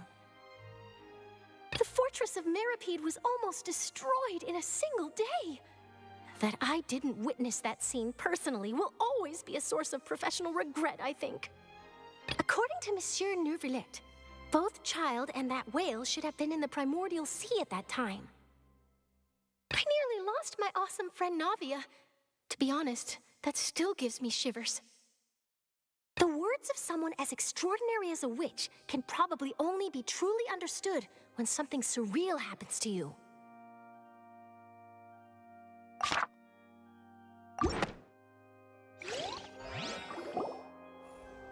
The prosecution and the defense are both in position. The trial shall now begin. Oh, come on, Neuvillette. There's no need to repeat all the unimportant legalese. Just fast forward to the part where the prosecution lays out my offenses. As the defendant and the lead actress of this performance, I still haven't even been informed of my supposed guilt in all of this. Of course, it is only natural for humans to struggle to understand the actions of a god. However, you will need more than that to convict me of a crime. That's true, but my charge here is unrelated to your conduct as an Archon. Instead, I would like to charge you as a fraud who's never been the Archon in the first place. Wait, what was that? Lady Farina's a fraud? Hey, I came here thinking that we were going to try the Hydro Archon for forsaking her duty, but did I hear that right? She's not our Archon at all? Charge accepted. Lady Farina, do you plead guilty to the charge?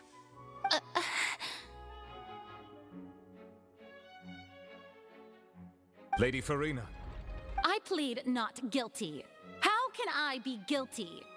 There is no way that I, Focalor, otherwise known as Farina de Fontaine, a member of the Seven and the Regina of all waters, kindreds, peoples, and laws of Fontaine, could be anything other than your true Archon. Yeah, even though Lady Farina can be rather eccentric, isn't it going too far to doubt her very identity? Yeah, I've never questioned her identity either. Sure, Lady Farina can be super irresponsible, but what grounds does that prosecutor have to make such a huge claim?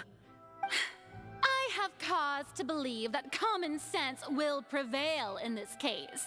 Many of the members of the audience have known me as the Hydro Archon ever since they were born. There would be no fooling their memory. See? Even the Oratrice has decided to show me its favor. Are you sure you want to commit to a charge that will never be upheld? If you wish to drop the case, I can promise you as the god of justice that you will not have to face trial for making a false accusation. We will treat everything that's happened as a dramatic spectacle and move on with our lives. What do you say to that? Huh. An argument with near impossible odds, huh? We have to not only refute Farina's claims, but also overturn the long-held beliefs of the people.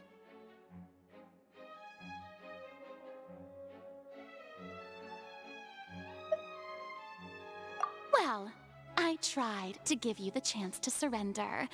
If you must persist, then let me ask. If you believe I'm not the Archon, then what manner of being do you think I am? And if I was not the Archon, then how did I manage to live for over 500 years?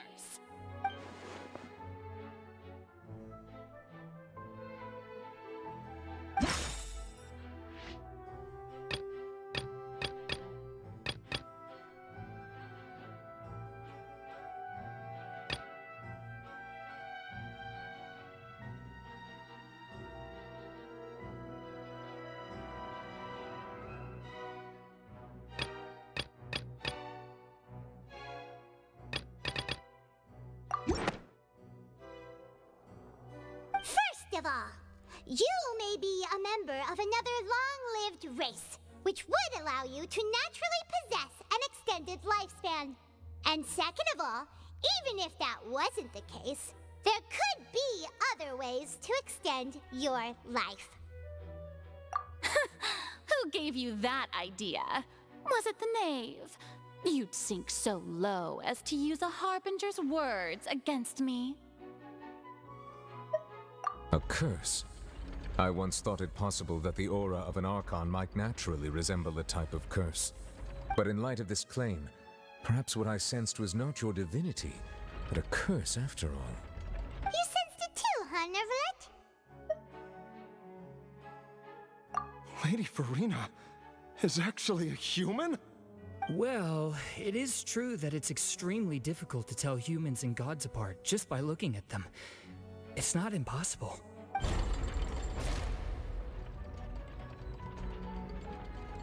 Well, don't start celebrating too early now. Even if I have been carrying a curse like you said, how does that prove that I am merely a human being? Besides, everyone knows that the main difference between a human and a god is the possession of authority. Gods can do what humans cannot. That's why they're worshipped as gods. For centuries, manifestations of my authority have served the nation of Fontaine. One need only to turn their eyes towards the Oratrice Mécanique d'Analyse Cardinal in this very opera house, or consider the indemnitium that is used in every aspect of life.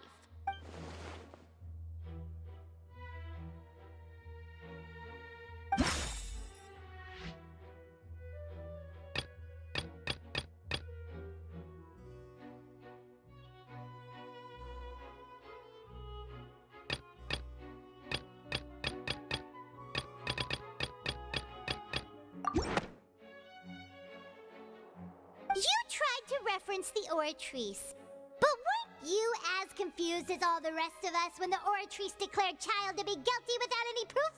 Otherwise, you should have come up with a good explanation for that by now. Didn't I make myself clear at the time? The decisions of the gods are naturally difficult for humans to comprehend. There is no need to provide an explanation. Lady Farina, I believe a reminder of your current circumstances is in order. While the court is in session, the principles of justice and the law must come before all else. While you are an Archon, you are also first and foremost the defendant in this trial. You will prove yourself unable to defend against the prosecution's charges if you continue to withhold vital information against the rules of the court. I never thought you'd use that kind of rhetoric against me. That was no trick of rhetoric, Lady Farina. I've merely reiterated the rules of the court. Rules that all should respect and follow. So, you neither knew why Child was declared guilty, nor did you understand the structure and operations of the Oratrice. Instead of having been created by you, the manifestations of authority you mentioned have been made by the real Hydro Archon, haven't they? The real Hydro Archon? Well, now you're really losing me. It is true that I did not know why the Oratrice gave out a guilty verdict that day. But the Oratrice handed out that verdict unilaterally, and it has been operating independently ever since it was first created. You can't argue that just because a divine creation is flawed, that the god behind it must also be no god at all. She's still throwing out all kinds of excuses. Seems like she's confident that we won't be able to produce proof that she has no power over the Oratrice. My power as an Archon. There are many ordinary citizens in the audience. How can I just carelessly demonstrate the formidable power of an Archon? If that poses a concern, I'm prepared to extend my protection to the audience. You don't need to go that far.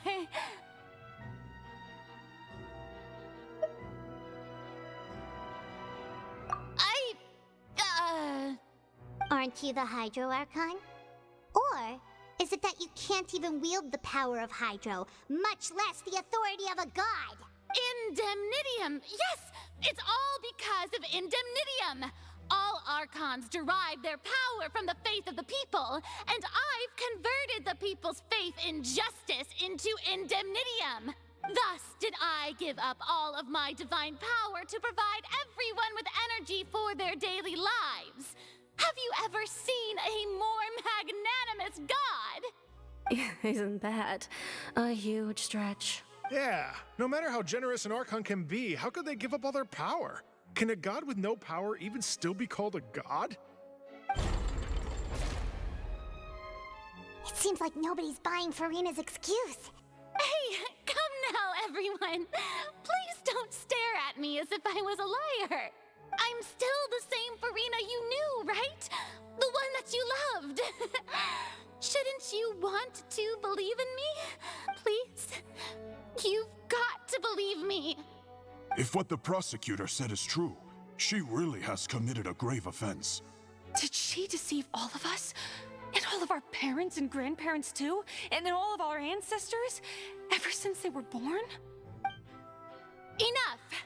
That's enough. Tell me then, if I'm not the real Hydro Archon, then who is? If you have no evidence of another Hydro Archon's existence, nor can you find anyone who can back up their claim to be such, then what grounds have you to say that I'm not actually the real deal? Wow, she came up with yet another argument. How can we refute her now? Seems like she really doesn't want to give up.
That doesn't sound right. Paimon doesn't think this clue...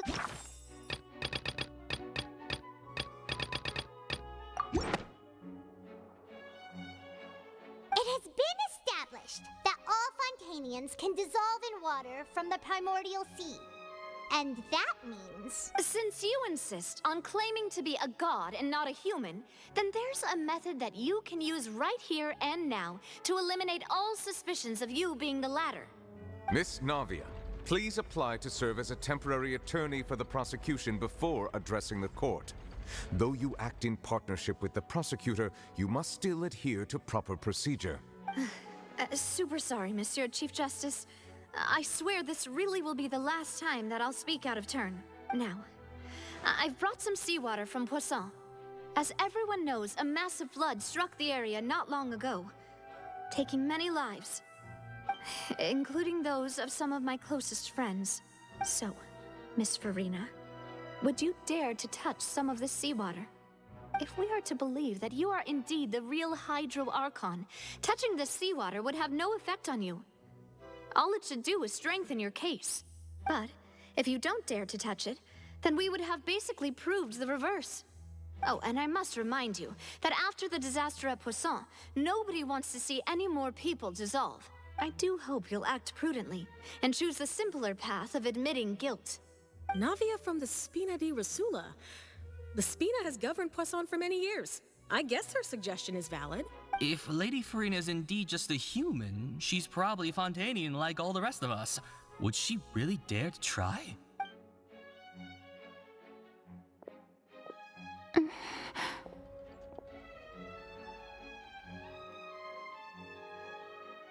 Lady Farina, this test has been unilaterally proposed by the prosecution. As it falls outside the realm of standard court proceedings, you possess the right to decline participation. Well, of course he had to tell her that. But refusing to participate is basically the same as a confession of guilt. She's just staring at the water without saying a single word. It really does seem like she's quite terrified of it. That could only mean... What's going on? Is she really planning to... that's not what we thought she would... Due to the inherent risk of the test, Lady Farina, you may... Hey!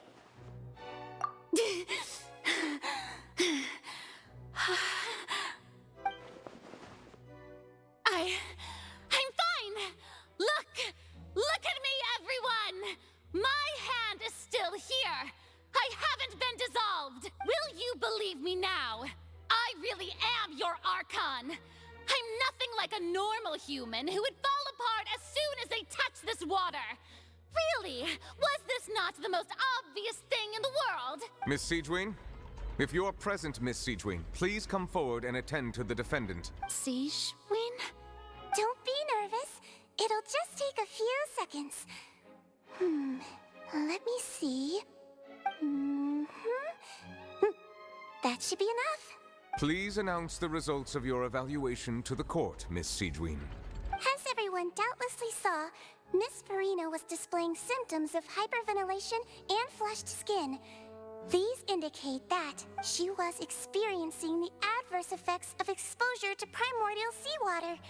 The extent to which she was affected is the same as other humans when exposed to primordial seawater of a similar concentration. Thank you, Miss Siegewien. Lady Farina, you may return to the defendant's stand. Oh, wait. What did she just say? I didn't get dissolved. Shouldn't that be enough to prove my innocence? Well, considering your tendency to run from your problems, we did originally prepare a direct sample of the seawater around Poisson. However, after extensive discussion, we exchanged it for a sample that is not concentrated enough to dissolve an actual human. After all, on the off chance that something entirely unexpected might occur, we don't want anyone else to lose their life to the sea. Yeah, so out of regard for Farina's life, you secured a low-concentration sample and asked the head nurse to serve as an expert witness. It's a great thing that the direct sample wasn't actually used. Farina could have... I can't believe... You...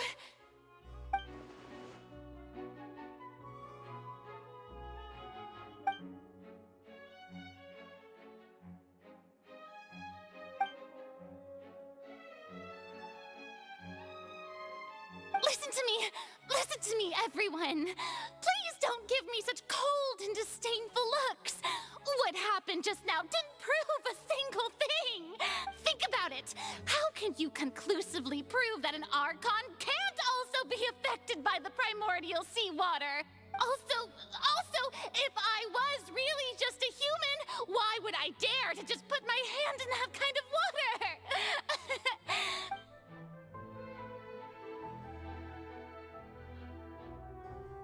Please, everyone, anyone, just listen to me. I swear, I really am your Archon.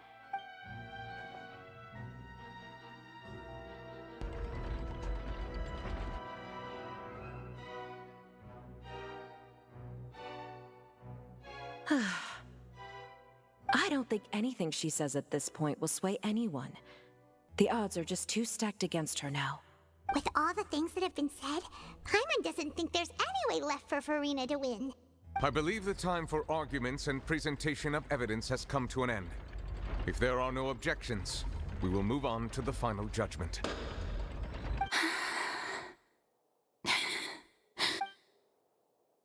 I don't think anything she says at this point will sway her. She's too stacked against her now.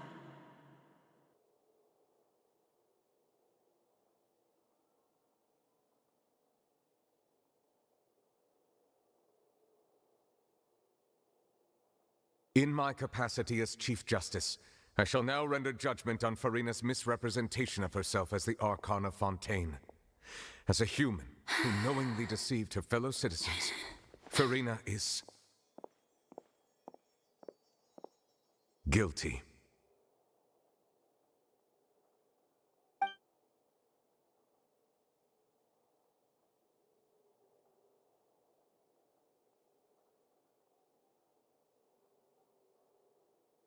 We shall now turn to the Oratrice Mécanique d'Analyse Cardinale to render the final verdict on the charges.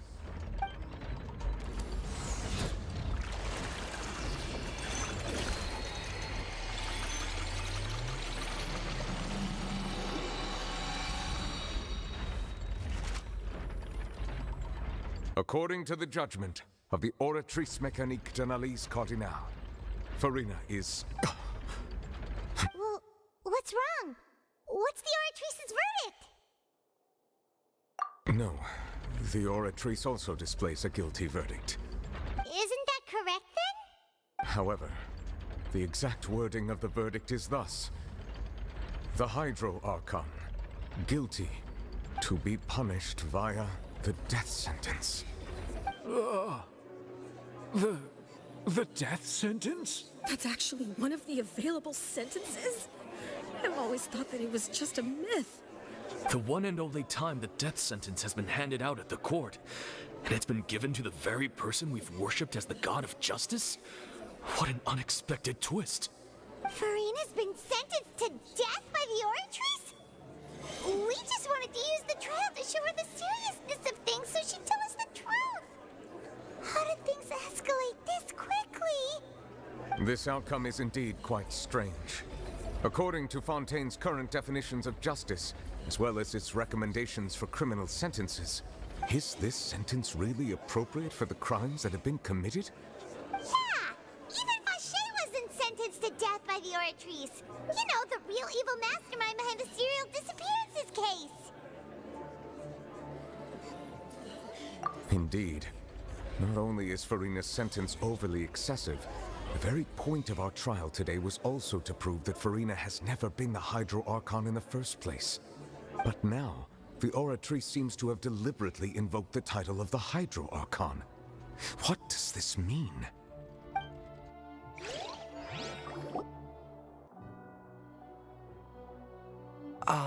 Excuse me, if I may interrupt. Is the trial still going? Fremine! You finally made it. I assume this means you've completed your mission? Mm-hmm. Any mission Father assigns to me will always be top priority. Is that the first prophecy slate? Huh. So the knave privately arranged for Fremine to try and find the missing slate. I looked everywhere and finally found it at the bottom of the sea. It took me a long time to get around some dangerous stretches of water. But has the trial already concluded? Then doesn't that mean I've come too late? Oh no. Father will be disappointed in me. Thank you for your hard work, Mr. Fremine. Please allow me to review the record left on the slate. Traveler, I believe that you have already seen the other existing slates, and would like you to come here and confirm their contents. Huh? So what do you see? What is it?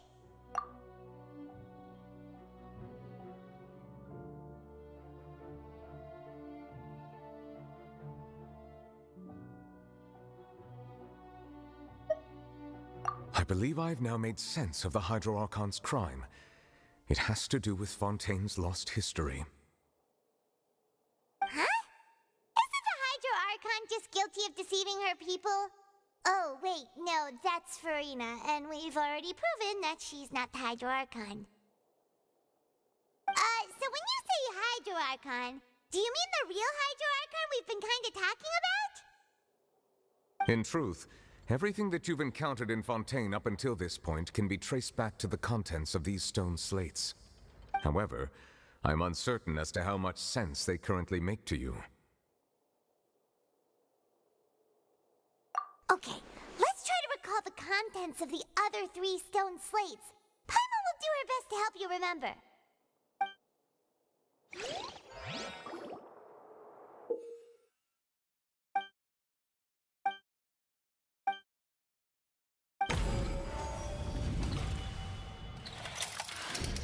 The first stone slate describes what you just said. It seems to show the previous Hydro Archon using her divine power, and then the Oceanids turn into humans. Does that mean that Fontanians are transformed Oceanids? Oh, Paimon wasn't expecting that. But if Oceanids can turn into humans, then perhaps this process can be reversed as well.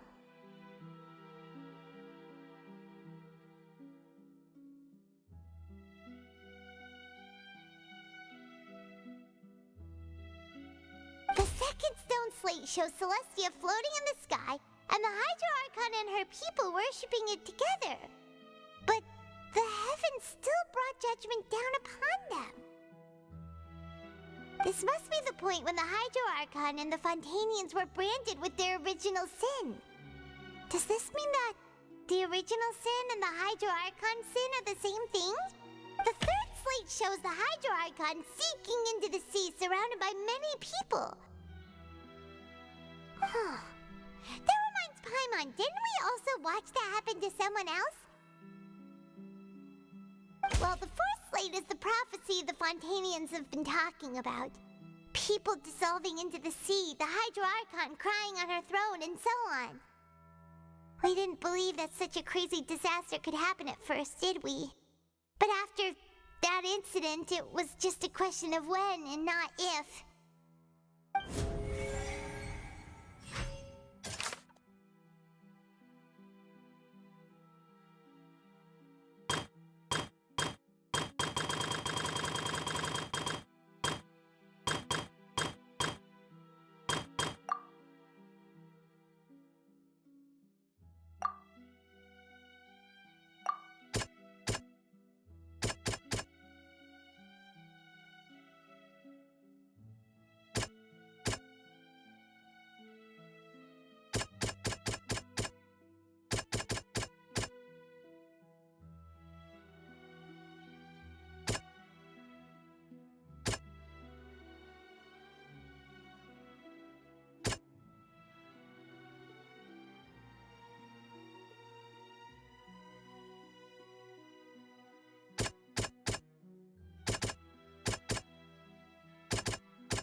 It's not as simple as falling into the sea. When Navia fell into the sea, her consciousness was subjected to judgment. The stone slates show the people gathered around the Hydro Archon in the sea. Could that be alluding to the same thing?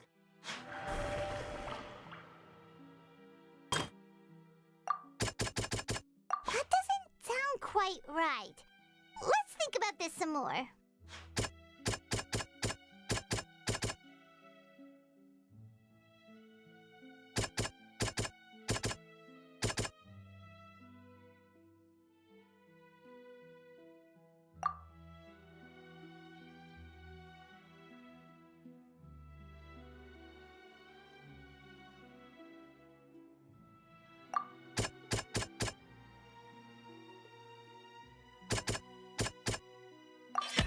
The prophecy from the stone slates found its way into society.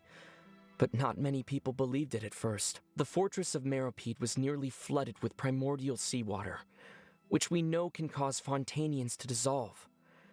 It seems increasingly likely that the prophecy may come true. If we hadn't dealt with it in time, things could have gone very badly.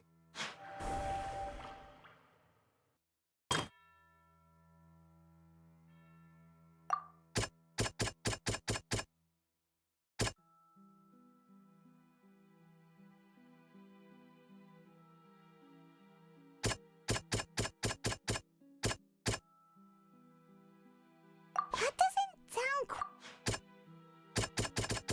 That doesn't...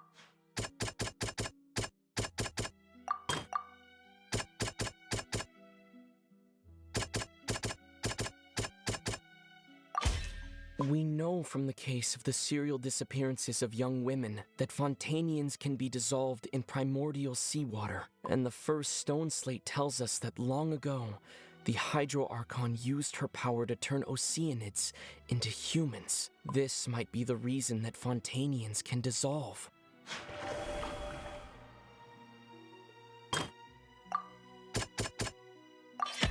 Perhaps what is about to take place has all happened before. The true sin of the Hydro Archon that Nervalette mentioned, and the original sin cast down on the people of Fontaine by Celestia, as recorded on the stone slates.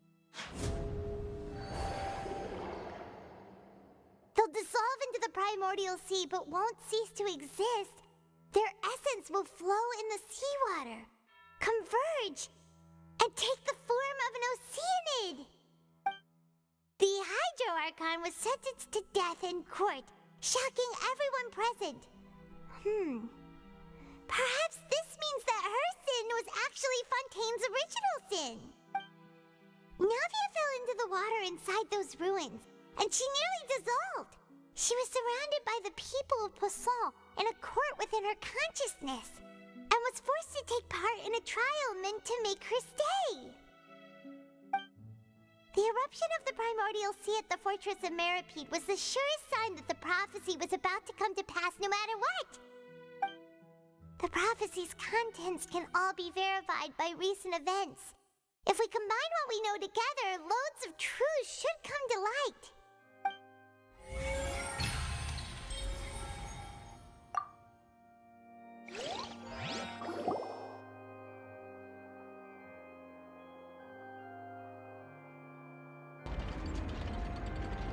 Huh?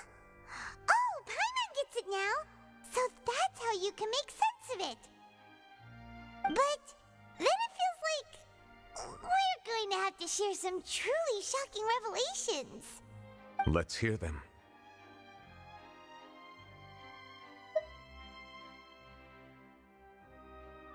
Incredible. Linny, did you hear that? We're not real humans. All Fontanians were originally created by the late previous Hydro Archon, with Oceanids as their basis. The evidence for that can be found in how only Fontanians could dissolve in primordial seawater, and how all the girls Vacher dissolved were also turned into Oceanids. Oh, and according to Navia, when she was about to get dissolved, she also saw everyone gathered around for a trial, all of them in the shape of Oceanids. Indeed.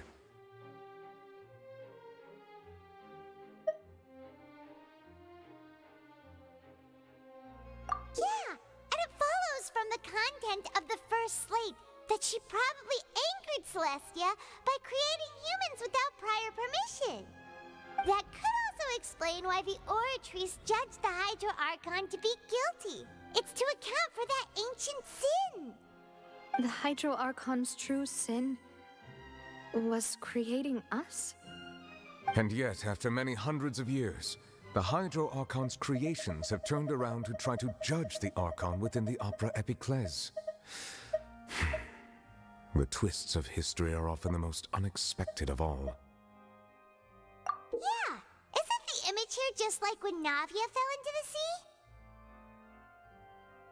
So wouldn't it be trying to show the image of the Hydro Archon also falling into the sea once the prophecy has been fulfilled in the fourth slate?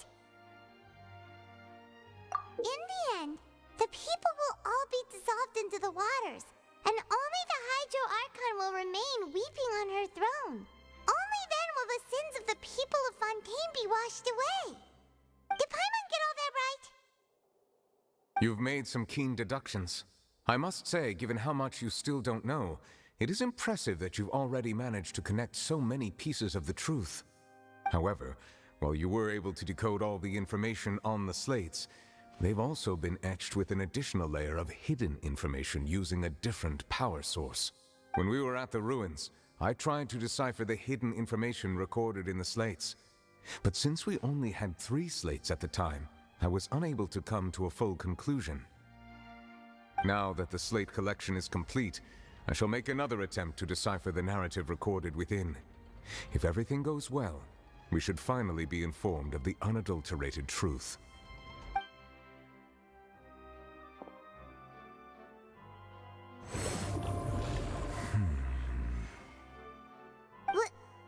Well? Did you get it? I believe I should share this truth not only with you, but with all the people of Fontaine as well. I will try to briefly summarize it for you. Your hypotheses regarding the origin of Fontainians and the sin of the Hydro Archon were both correct. In the Fontaine of old, the previous Hydro Archon sensed the yearning of her Oceanid familiars for life on land.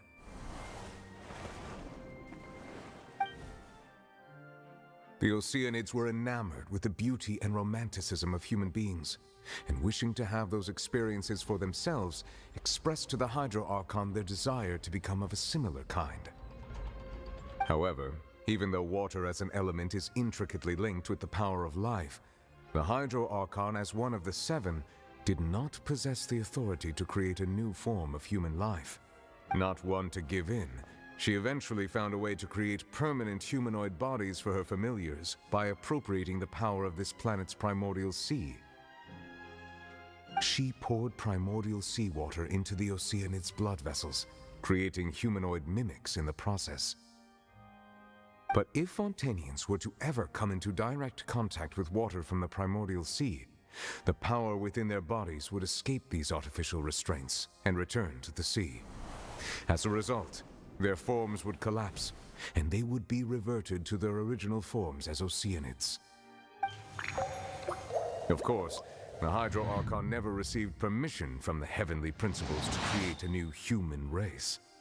And thus, the Hydro Archon and all of her creations came to shoulder the original sin of appropriating the power of the primordial sea.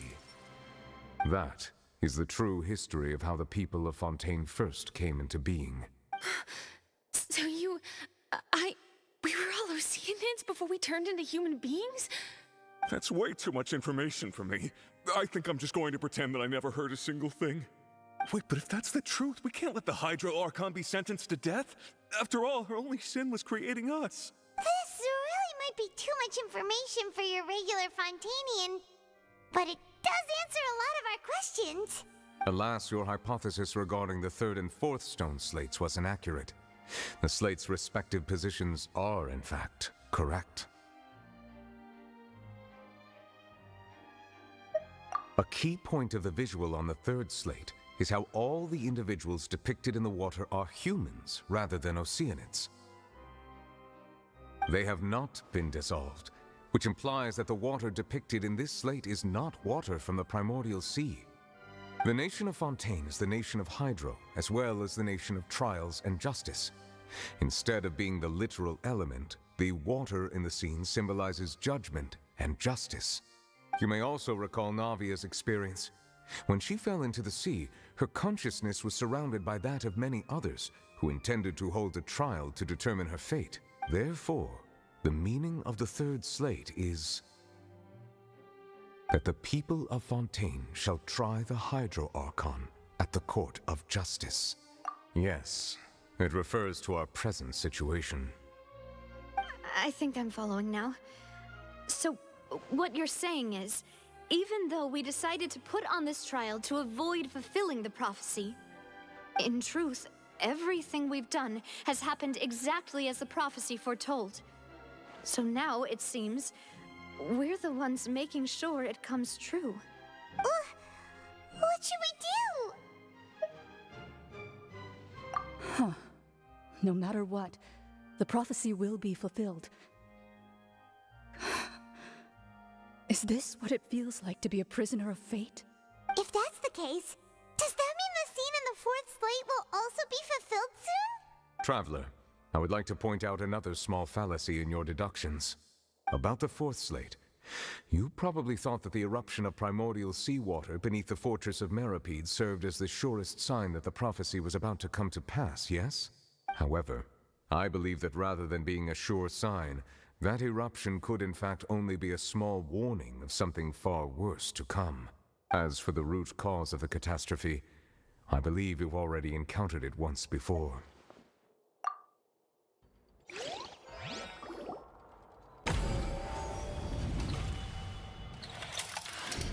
This eruption was just a small warning of the things to come. We must find the root cause of the disaster.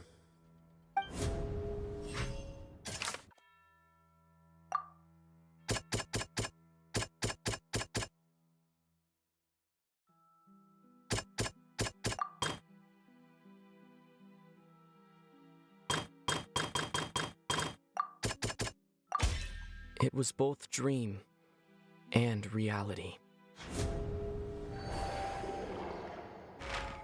If we're talking about a true culprit, that could only be that thing inside the primordial sea, right? The truth, the original sin, the trial, and the root cause of the disaster.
That was way too close!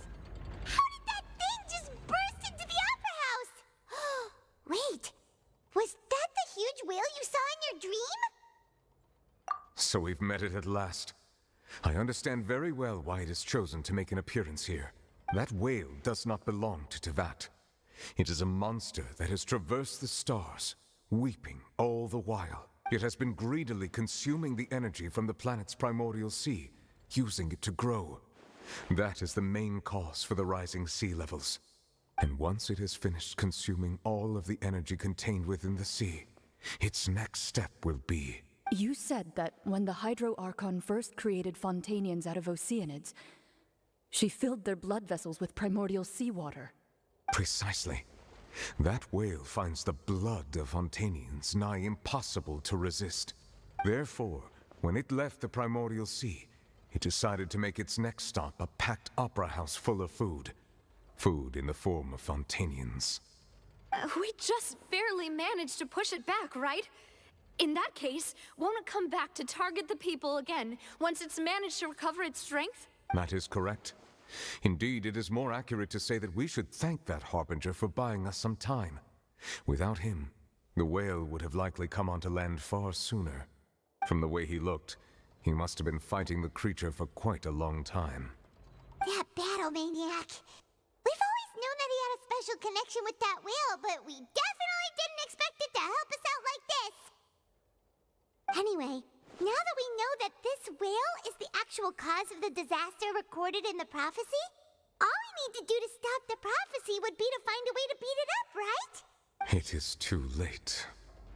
It had already absorbed too much of the Primordial Sea's energy before we could notice it. At this point, it has become practically integrated with the sea itself. Even if the entirety of Tevat were to be destroyed, it could still survive and swim off towards some other world.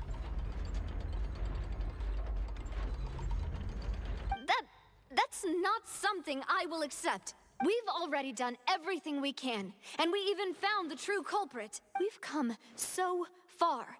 You can't just tell me that the last hurdle is some impossible foe. That's just not fair. Indeed. That's not how a grand performance should end. I'll fight it to the end, no matter what. So the prophecy will be fulfilled no matter what, huh?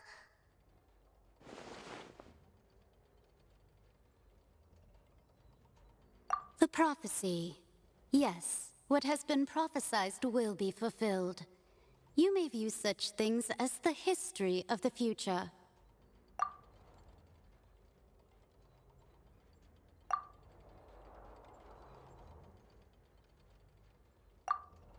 Just as prophecies are usually only the future as seen from the perspectives of the gods, could things be happening in hidden corners where the gods' gaze does not fall? Ultimately, fate shall serve as your only guide, no matter what will happen in Tevat's future. All you need to do is to play your part.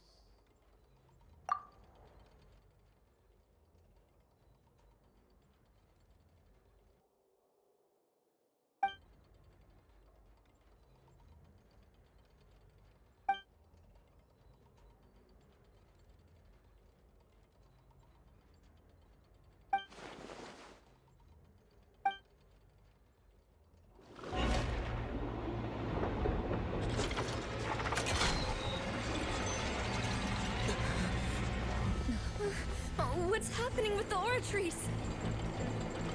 I believe it is preparing to carry out the death sentence.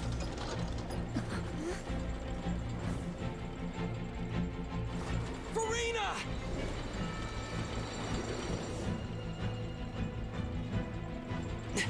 No, I still need answers.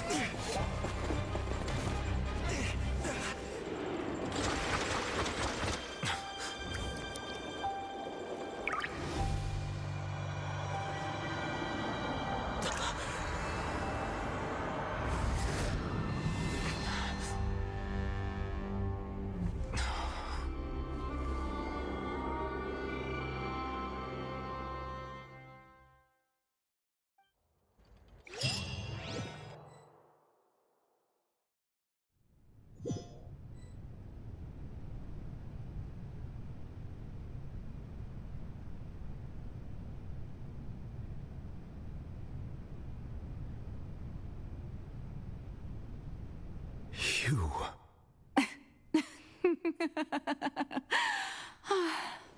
Sorry.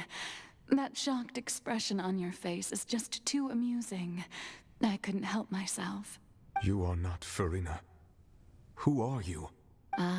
The sweet sound of bewilderment. Marvelous. A sure sign that my attempt to deceive everyone was a resounding success. But to answer your question, I am Focalor. You know, the god. Focalor? Why did you deceive us? Oh, that wasn't my goal, of course. Goodness, no. But I had to fool everyone else too, if I was to stand any chance of deceiving the heavenly principles. Deceiving the heavenly principles? It's all because of that pernicious prophecy. Dreadful, wasn't it? Everyone doomed to dissolve. Fontaine condemned to be flooded. One was not amused. In fact, one was positively bemused when that problem was thrust upon me by my dearest predecessor. That's the former Hydro Archon Egeria for the uninitiated. It hardly gets more disastrous than a preordained national catastrophe, now does it? She knew full well that the prophecy would surely come to pass. And as one of the seven, she also knew full well that one defies the heavenly principles at one's peril.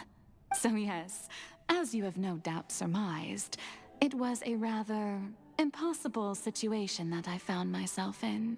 I spent a terribly long time mulling it over, alone on the ocean floor.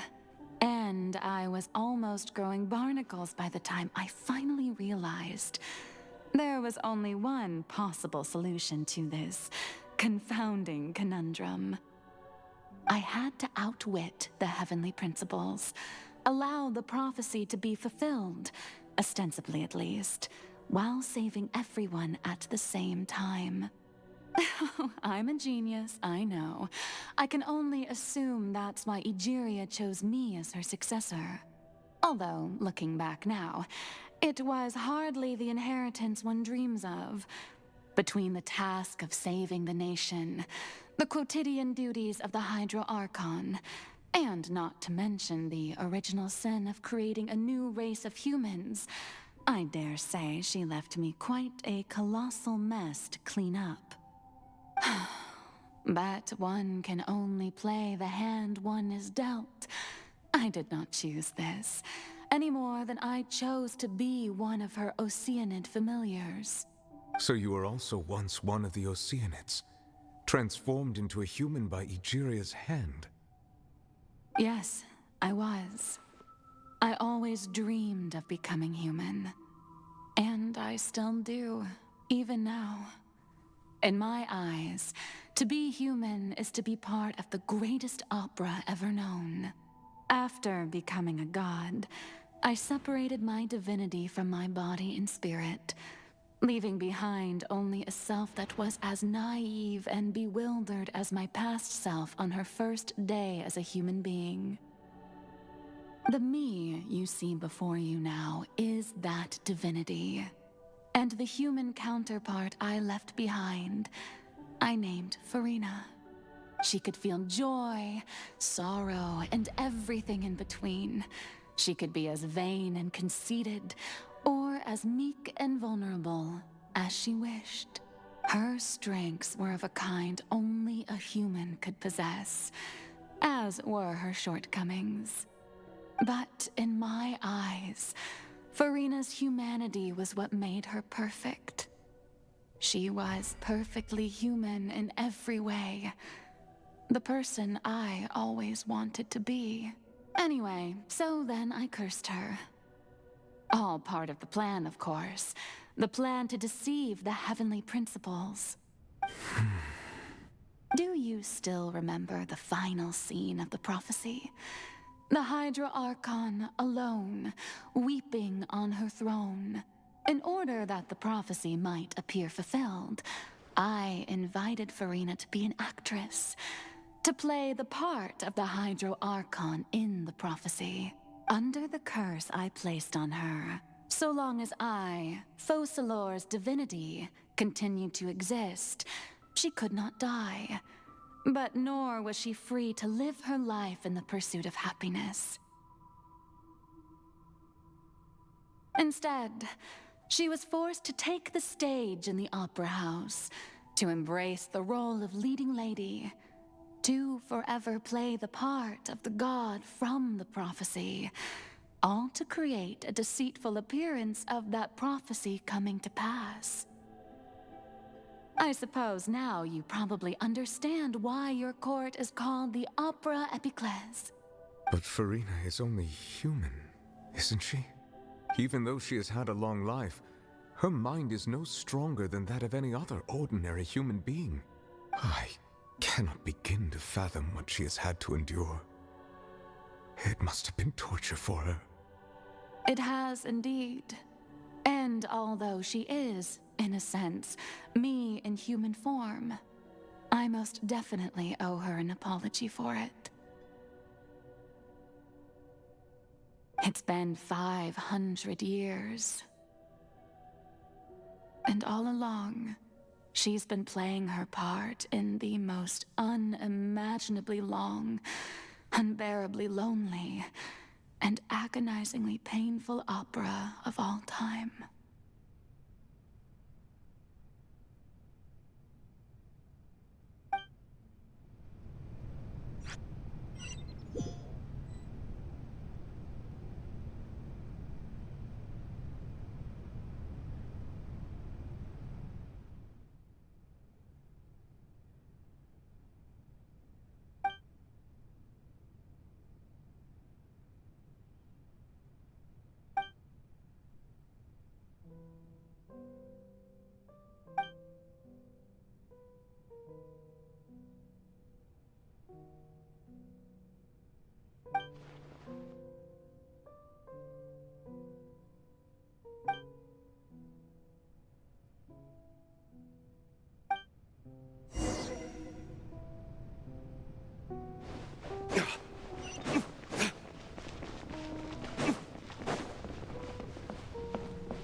Oh?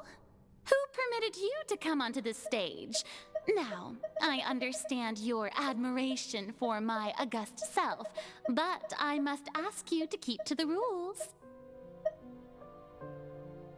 All right. It is not my intent to reprimand you. There is no need to state your name. Just be off with you. Do not distract me from my performance. Oh, do not jest. Can you not feel it? I am Focalor. The eyes of countless Fontanians are upon me. I must, at all times, display the utmost elegance and nobility.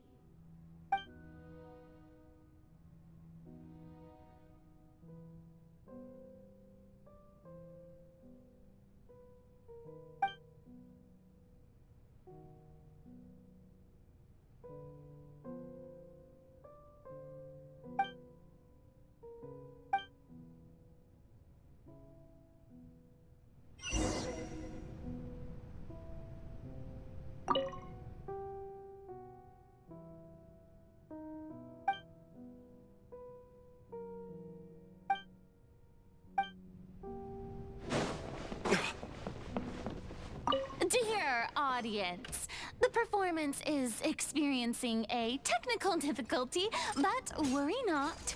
The guards shall resolve it soon enough.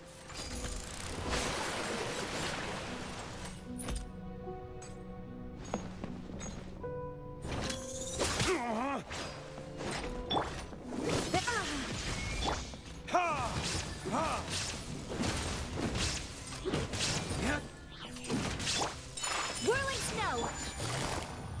Busted!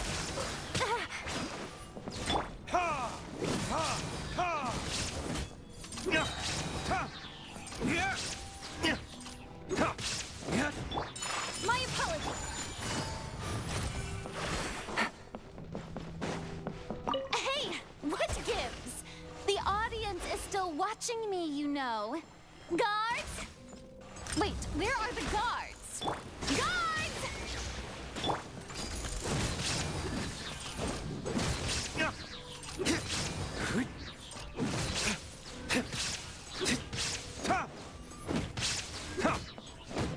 There is no escape! So rude! Gotcha!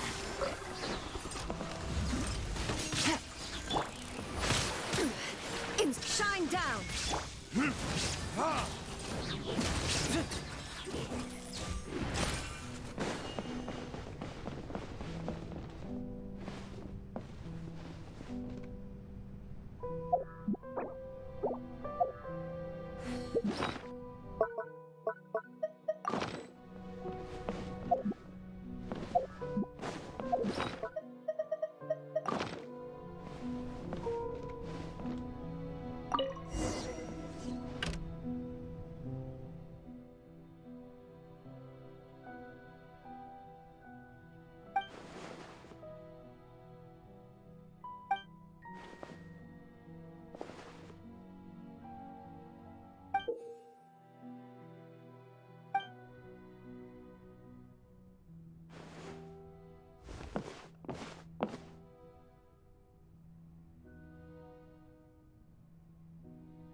Who's calling me? Where are you? Be not nervous. Be not afraid. I am before you. Wait a moment. You're mirror me? How can this be? Mirror you, huh? You know what? That's not bad. Let's go with that. Mirror me. What do you wish to say? The prophecy. Have you heard of it? What prophecy? Wait. I know. I think. I don't know why, but it's in my head somehow. The people will all be dissolved into the waters, and only the Hydro Archon will remain, weeping on her throne. Only then will the sins of the people of Fontaine be washed away. Oh, very good. You know it well. What's going on? I can't seem to remember anything clearly. The only thing I know for sure is this prophecy. Will it really come to pass? Yes, it will. And that is why I've come to you. Disaster will come to Fontaine sooner or later. Things will develop just as the prophecy declared. There is no escaping it. But doesn't that mean everyone will die? I'm a Fontainian just like them. Will I dissolve too? Oh, don't worry. Magical meetings exist in this world precisely to give people a chance to turn things around. It is the reason why you met me today. I will tell you how to save everyone, but you may have to suffer somewhat. Oh, so there's still hope after all. Goodness, you frightened me. You spoke so much and with so much certainty. As for the suffering, well, I will admit that the first thing that came to mind was, why do I have to be the one to suffer? But if the prophecy will come true, I'll also die anyway, right? So if I've already met you as my magical meeting in this world, if there were scales, with all the people of Fontaine on one side and my pain on the other, is it not obvious where the scales should tilt? You truly are the perfect human, my ideal. I suppose this would also be the justice that belongs to you. Huh? Don't worry, it's nothing. Listen well. Fontaine has just lost its Hydro Archon. I need you to play a role, that of the new Archon. Play as a god? That's right. You must begin a never-ending masquerade. You must never let anyone suspect your identity. If you can keep it up, then I shall have my way of defying this prophecy. But should your identity be revealed, then all hope will be lost. But how will I do this? A human assuming the role of a god without being exposed. Don't worry. What you must do is not to turn yourself into a real god. You simply need to play the role of a god as humans imagine them to be. Being a human yourself, I'm sure you already know what such an entity would be like. Remember, your true challenge will not be pursuing divinity, but contending against humanity. I'm still not sure I understand, but I'll try. So, how long am I going to have to play this role? To accomplish this mission, you will have to stay on the stage for many, many years. You will endure and not grow old until your task ends. But I promise you, all will eventually end in a magnificent and dramatic trial, and everyone will be saved. A trial? Huh. How exciting. I'll be looking forward to it.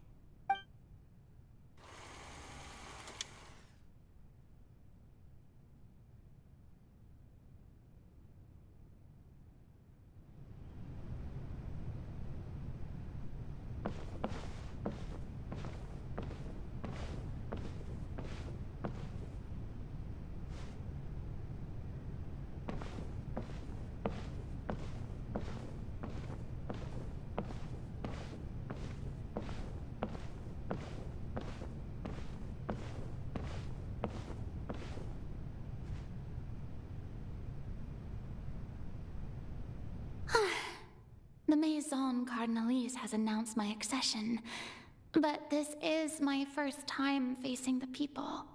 What should I say to most appear like a god? To be honest, I still don't know. Perhaps I should first try to act natural.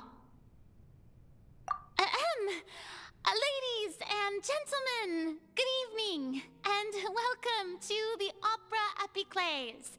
I'm sure you've all heard about how I have taken on the role of Hydro Archon. Indeed, I am Verena de Fontaine, your new Archon.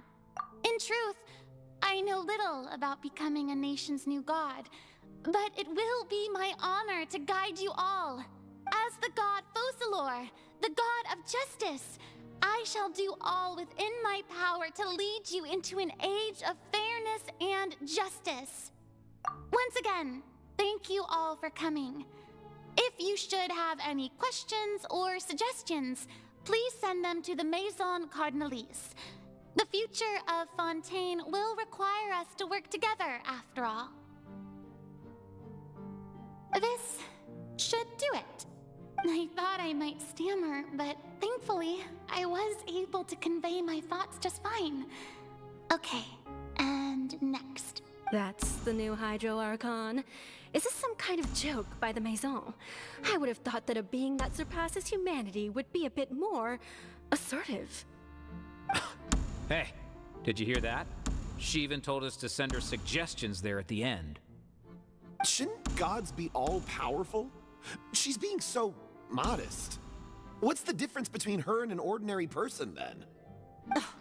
If you ask me, perhaps the succession didn't actually happen. She might just be a Maison-back puppet. Wait, what's going on? Why is everyone suspecting me of being a fake? Oh, this is bad.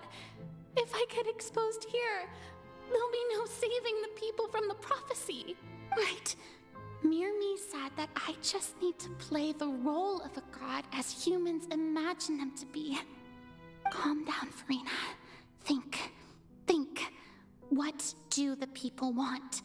How would they imagine a god to speak and act? Assertive, with a strong sense of presence. One who can dispel all doubt. That is the character I'm fated to play.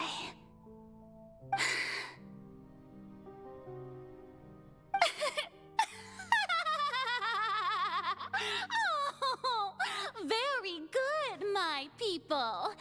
Only ones such as you are deserving of my rule.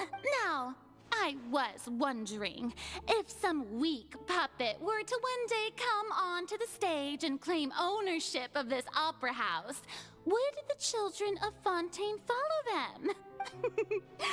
Well, it seems that you would all see right through them.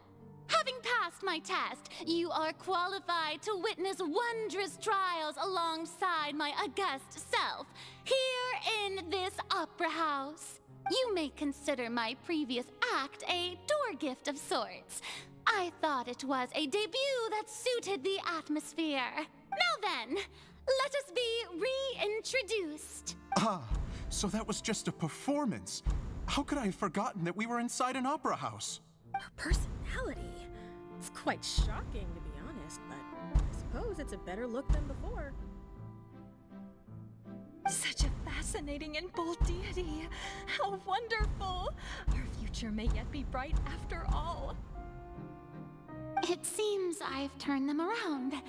Best follow this flow and restart my accession speech. My dear people, whether you acknowledge me or not, whether you trust me or nay, I say to you, keep faith in your ardor for justice. We have heard it said that this nation's sins can no longer be washed away. Well, I say that justice is most fragrant when it blooms amid sin. The scales of justice should not weigh heavy in the hands of its God. On one side, it must carry fairness and justice. And on the other, praise and applause. May law be the prayer on our lips. May judgment be our worship. Let us light the fires and drink to the future of Fontaine. There is no trouble in this world that justice cannot solve. All that is needed is for you, my people, to believe in it, heart and soul.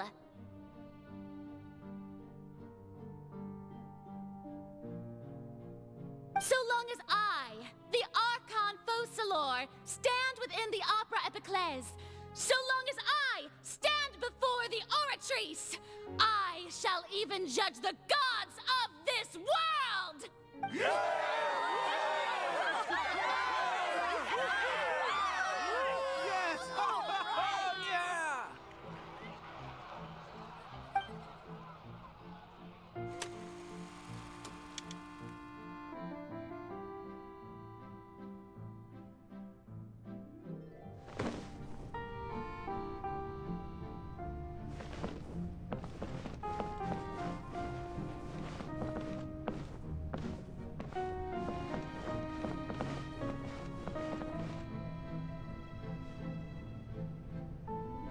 Lady Farina, here are today's case reports, as well as a summary of the follow-up for your perusal.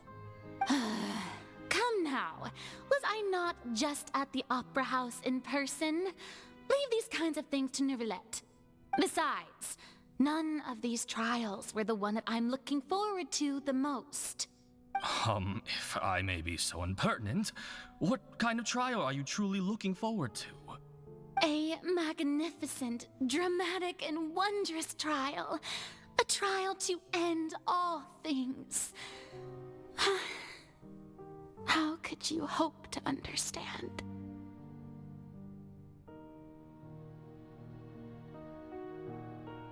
That's true. I fear I lack the ability to grasp your divine thought, Lady Archon. No need for fright, and do not take what I said before too seriously. Go now, do your duties. The trial I await. It will come one day.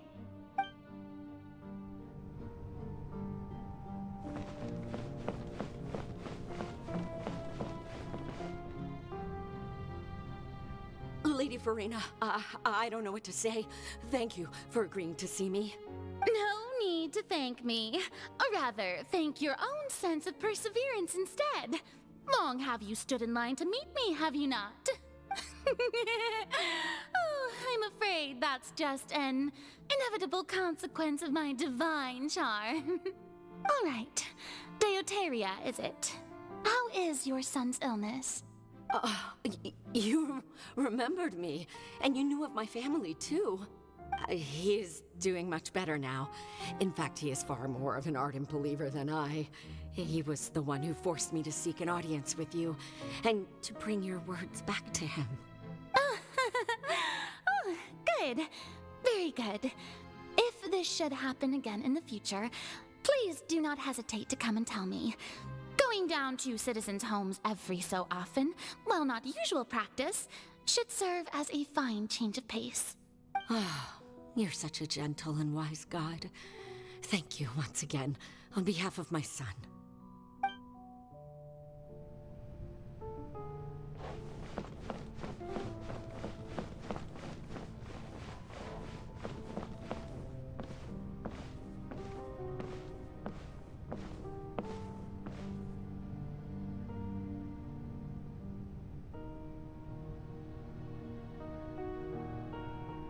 Lady Farina, here are the latest hydrological reports. As for the specific parameters you asked to take note of, I'm afraid things still don't look good. I see. It's as I thought then. As your god, I did already expect this, but I wanted to see how far your human wisdom would allow you to analyze it. All manner of signs indicate that the prophecy will still come to pass. Forget it. That's not something you need to worry about right now. Well, as I understand it, the Fontaine Research Institute is also trying to find a way to counter the rising water levels. Really? Have they found anything? I'm afraid that they haven't found any effective solution thus far. Oh, is that so? Well, no wonder. This issue has reached the realm of the gods, after all. Still, their spirit is praiseworthy.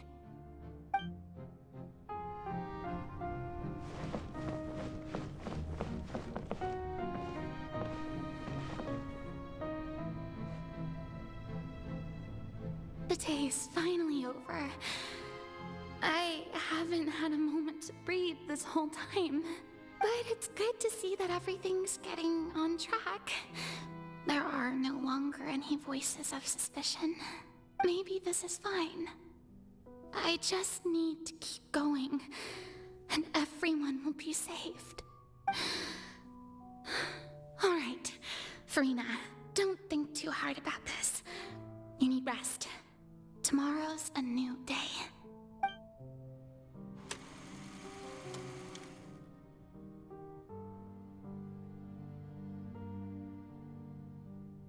Lady Farina, here are the new trial reports for the latest cases, as well as a summary of the follow-up. There'll be no need for that. I've seen them already. There's no need to go back over scenes I've witnessed in person before. Lady Farina, I've waited so long for this chance to see you in this manner. Indeed, my dear, loyal citizen. This joyous moment is an honor for us both. Lady Farina, we're detecting significant hydrological anomalies near Poisson. Understood. Keep monitoring. Keep me informed should anything come up at the Institute.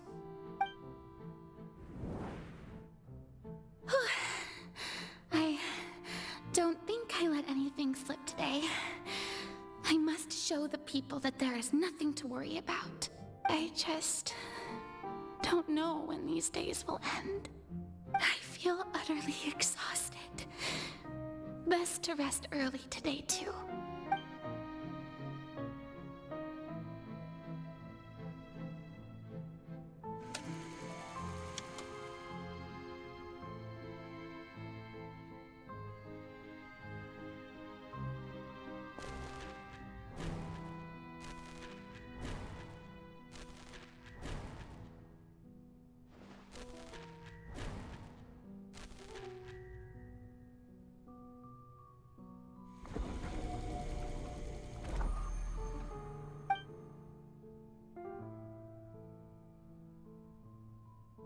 Lady Farina, it's like a dream being able to speak with you up close like this.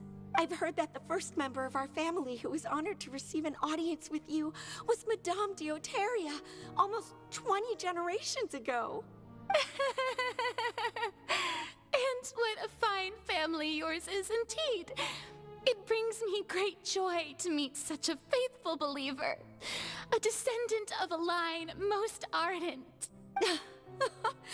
Surely you exaggerate, Lady Farina. My lady? What is it, good citizen? Oh, are you crying? Uh-huh. Really now? I didn't even notice. This must be the overflow of hydro from my person.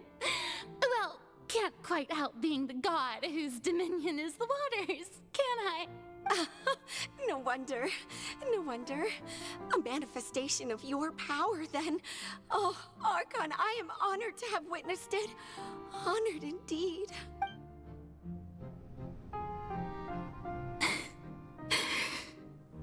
So interminable. So lonely. Just how much longer? Hundreds of years must have passed by now. Perhaps the show must go on for hundreds more. I never imagined that it would hurt so much. Have I reached my limit? No. Perhaps I reached it long ago. Today I didn't even notice my own tears. I want to tell someone, anyone, about this. But would that not destroy all I've done so far?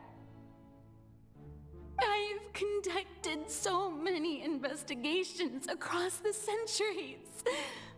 But there's not even a sliver of hope that we might break the prophecy. All I can do is keep heart. I must maintain this act. It is the only way to save Fontaine. Please, mirror me. You have to succeed.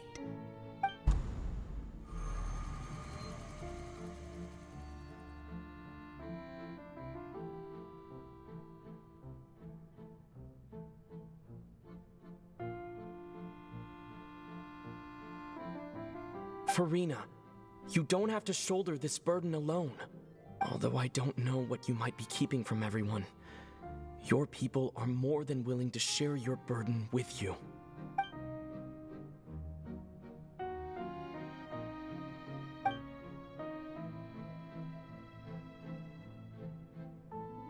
Share my burden. That's impossible. It was fated right from the start that this would be my duty alone. But even if your burden doesn't need to be shared, you can still choose to confide in someone. Just share it with me. I'm what you'd call a witness. A witness? Yes.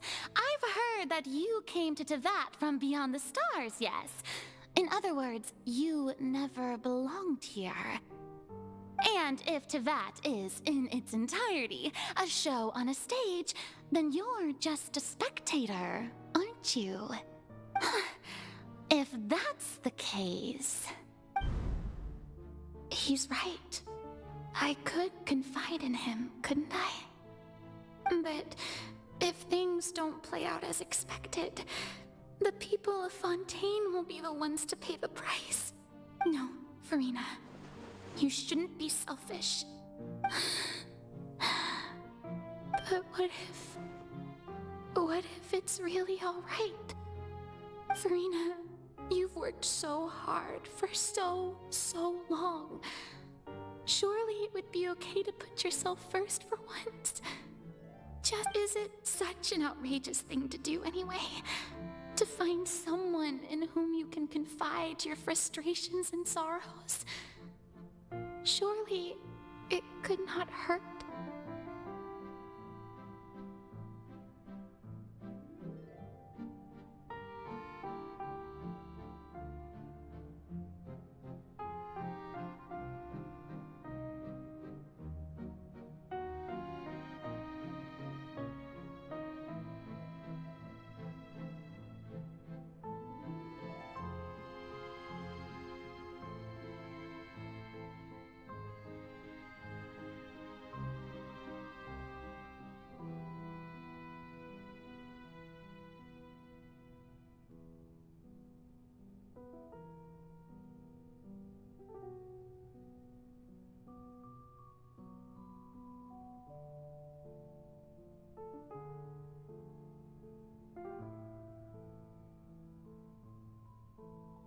you let this opportunity slip through your fingers, it might never come by again.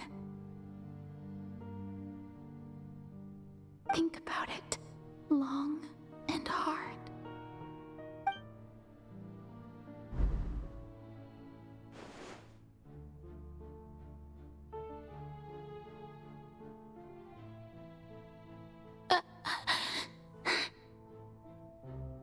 No, I have nothing to say. I am Farina, the Archon of Fontaine. Everything will surely get better. All you need to do, dear spectator, is to witness my performance until the curtains fall.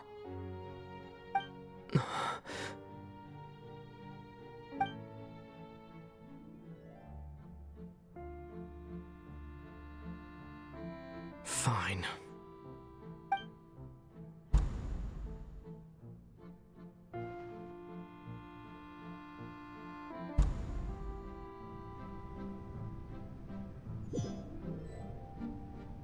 So even Farina doesn't know the truth? You've never once let her in on the full plan?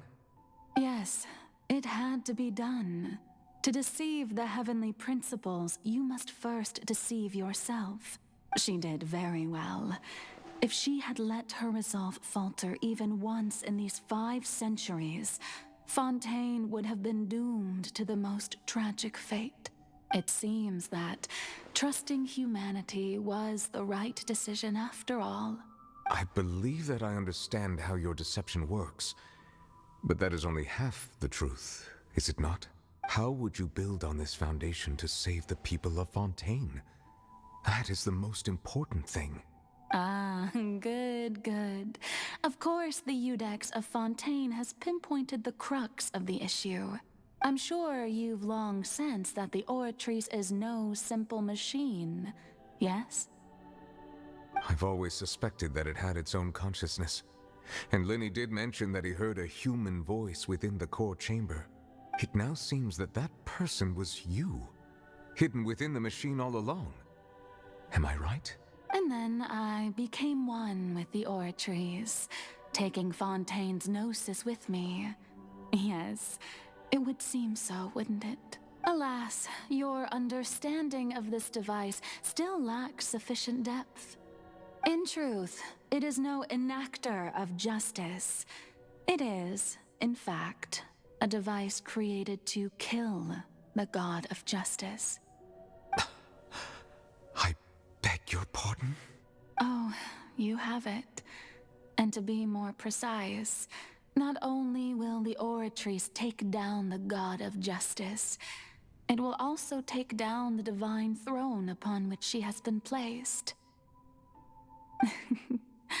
I mean, did you think I would be the sort to enjoy peaceful repose while Farina suffered?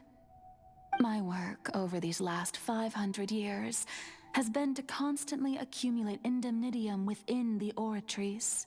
But really, some have already discovered that only a small fraction of the energy generated by the device was ever used to provide power to Fontaine. The vast majority had to be, accumulated to enact this death sentence.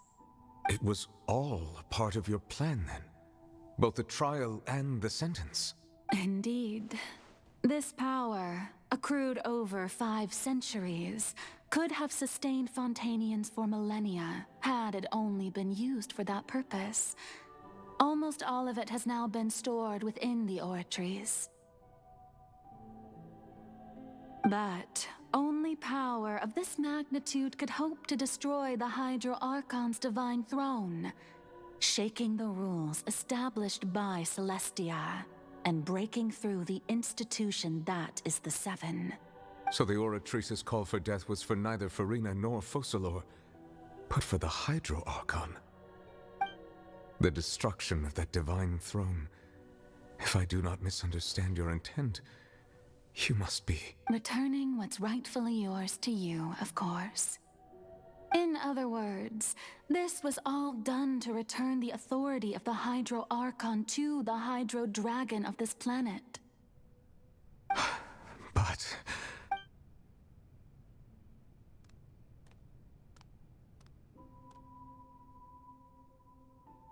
Oh, what? Getting sad again, are we? The authority of the ancient dragons shall soon be yours once more, O Hydro Dragon Sovereign. And this is the face you make. All you've done throughout the years is just so you can sacrifice yourself at the very end. I've never quite seen it that way, you know. Even now, I'm quite pleased at how well my deception worked.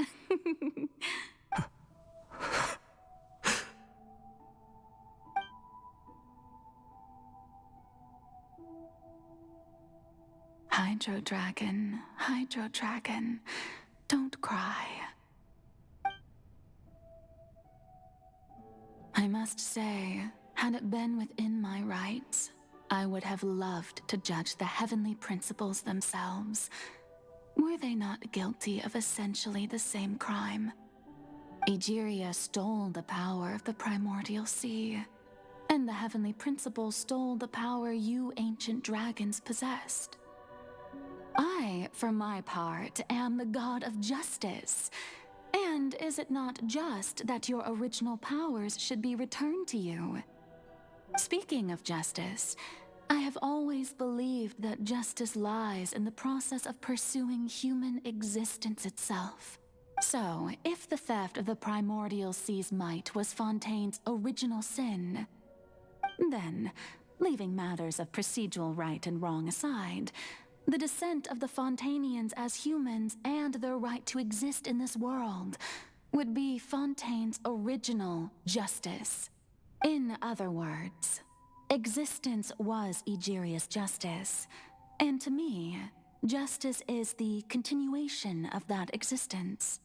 Defying the prophecy and ensuring that Fontaine's people shall live on, that should be the justice enthroned over all others.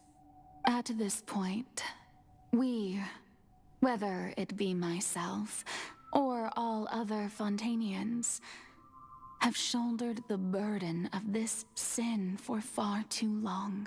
Iudex Neuvillette, the highest judge in our land, when you regain your full power as an elemental sovereign, what verdict shall you pass upon us?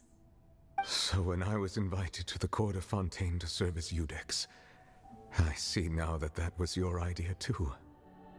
At last, I now understand the true purpose behind this position. In the beginning, I was uninterested in human existence. But these 5 centuries of living alongside them have gradually brought about mutual understanding between us. And I have even attempted to feel as they feel.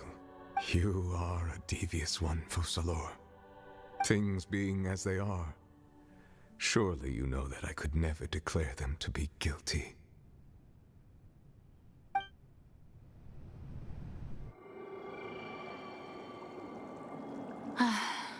The hour of my execution is almost here. For the sinner, the curtain call has come. I know I may not sound it, but faced with death, I find myself a little afraid. Perhaps this is one thing both gods and humans have in common.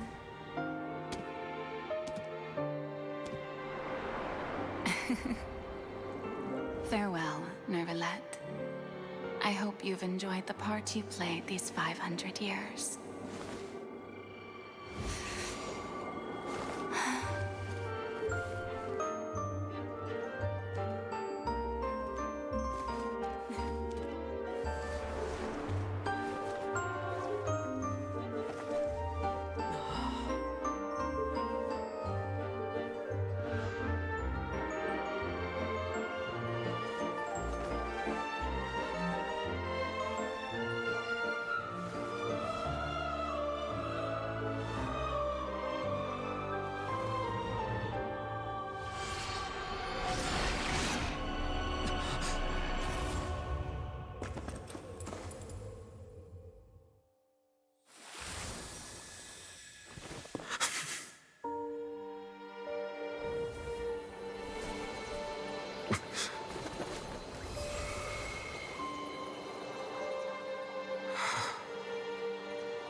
I, Iudex Nouvelet, hereby declare,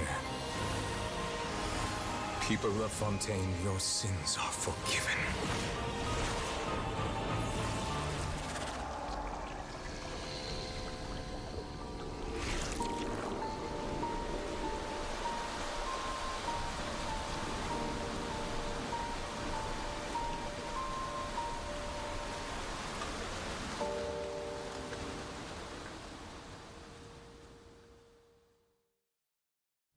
I still...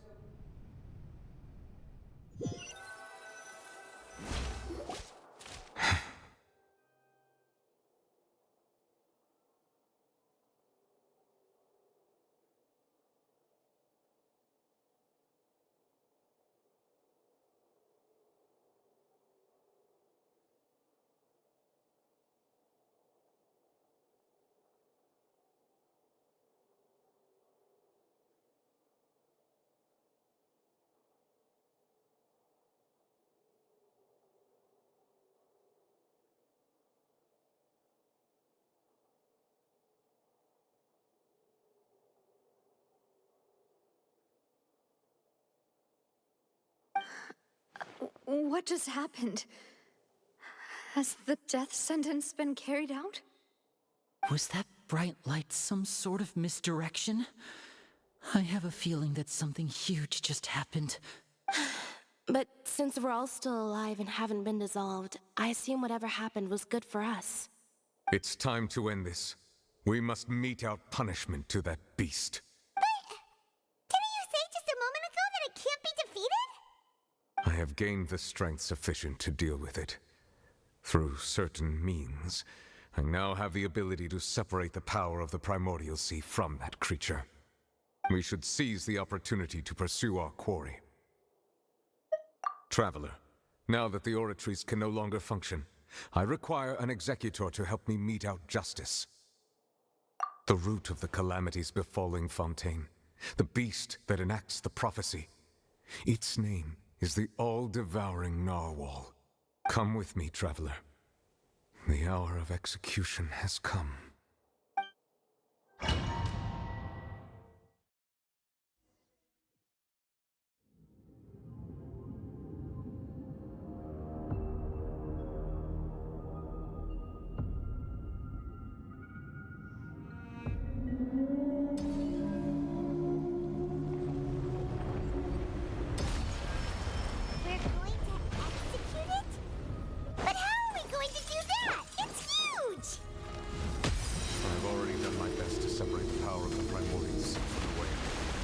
Considering the size of the beast, I cannot reach the power source.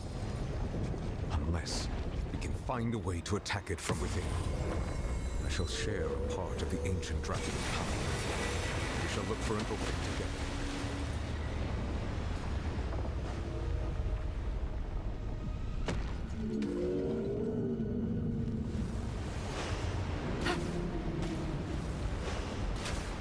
I can feel its sorrow turning into hostility.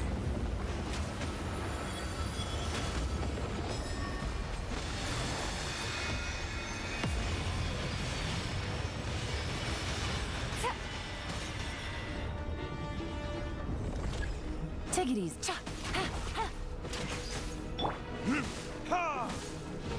The all-devouring Narwhal cannot resist its instinct to devour. Continue to trigger its hostility. The chance will present itself.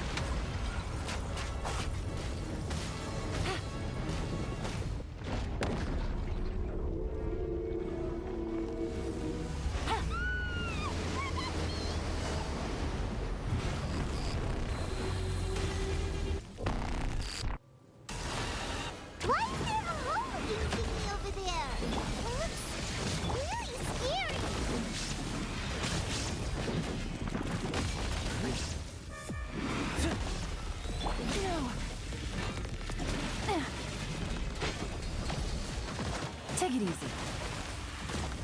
I have granted you my protection. Do not fear. Seize the moment and use my power to suppress its roots from within.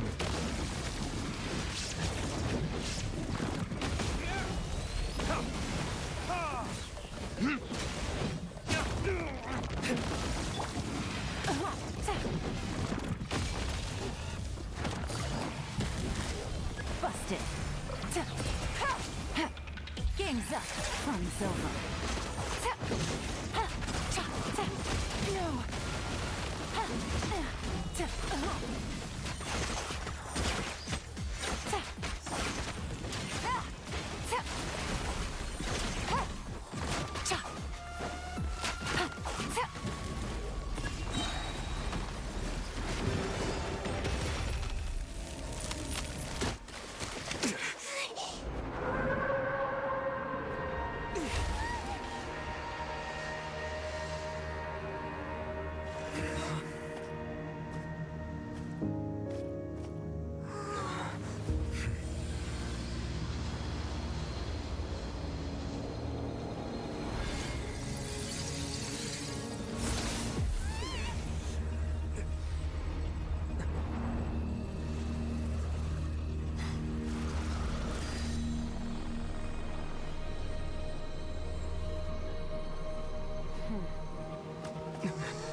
Thanks for helping with the cleanup. It should have been my job, but... oh well. It was just supposed to be a short private training session for me. I didn't think that my disciple and my master's pet would start brawling in the meantime. Well, actually, I had a feeling that it would happen at some point, but they bumped into one another earlier than I thought. What a blunder.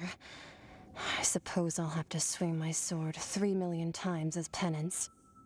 That power. Who are you exactly?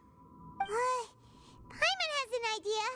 From what she said earlier, she must be Child's master. Skirk, right? It's just that he gave us the impression that she was the less talkative person. I simply did not have anything to say to the weak. But you, on the other hand, managed to defeat the all-devouring narwhal without using power from beyond this world. So you may speak to me as equals. I have to agree. It's a strange use of a planet's primordial waters just to raise an all-devouring narwhal. That kind of power is wasted on it. It's not cooperative. It eats too much. And I have more important things to do with my time than pet sitting. The only thing that creature has going for it is its looks. All in all, it fails as a pet. Miss Skirk? I think you might have missed the point. The point being? Well, being that this pet almost destroyed an entire nation. So what sort of person is your master? Well, Child's master's master. Wait, is that right? Oh, right. So you don't know him. Sorry, I assumed you did. His name is Sertologi. Huh? I am unfamiliar with that name. Huh. So Master isn't sufficiently famous. How should I describe him then? Have you heard of the name The Fowl? The Fowl? Still nothing? Well, how about the Visionary? Vetterfulnir then? Or Gold Rhine-Daughter? Ooh, that one we've heard! Rhine-Daughter's part of the Hexen Circle. She's Albedo's mom, right? Oh, so you do know that name. To be honest, I also heard all of those names and titles from my master. I don't actually know them either. But I suppose you understand now, yes? My master is likely a similar sort to Rhine-Daughter. They are both pursuing some form of perfection. Wait! Didn't you also mention a visionary person? Paimon didn't quite catch their name. Actually, never mind that. I believe it expedient to inform you that the all-devouring narwhal used up nearly all its strength fighting you. Such roiling hydro energies will prove difficult for the planet's deep seas to digest. As such, the fontaine back on the surface has most likely been thrown into chaos. In other words, the prophecy that you've been fretting over should now be in full swing.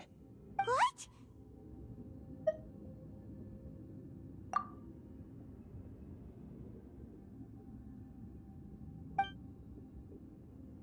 Not to worry. Focalor has already managed to deceive the heavenly principles. In the end, the people will all be dissolved into the waters, and only Furina will remain, weeping on her throne.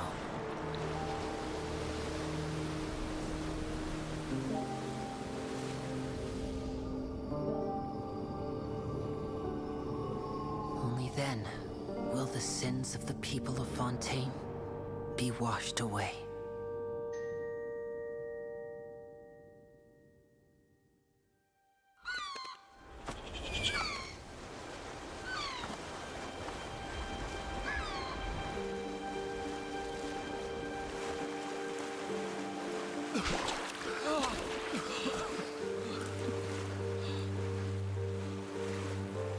Hey! Help! Over here!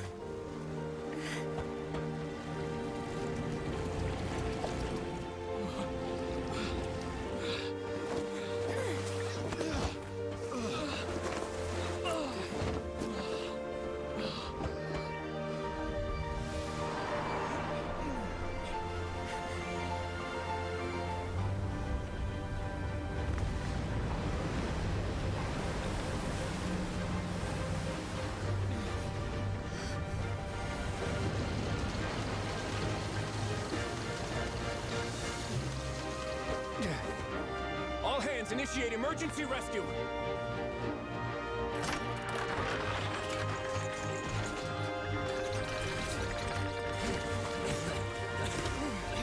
Hurry!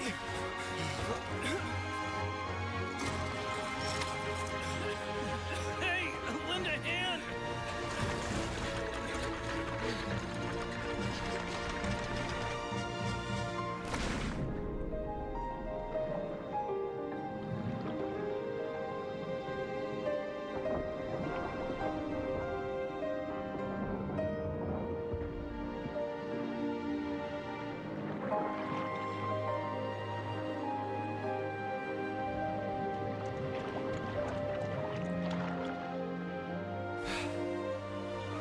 Look!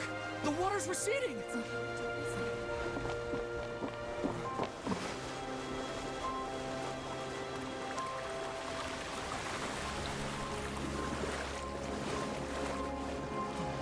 It's a miracle! Water's receding. We didn't dissolve.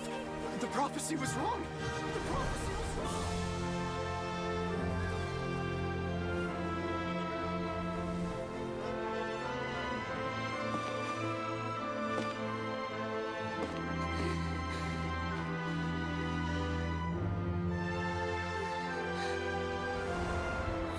Are you alright?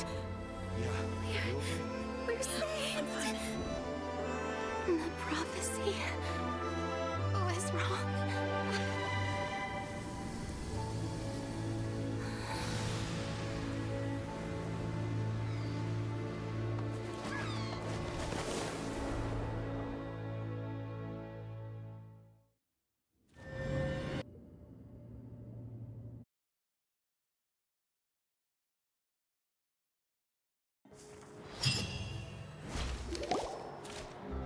The soil renewed.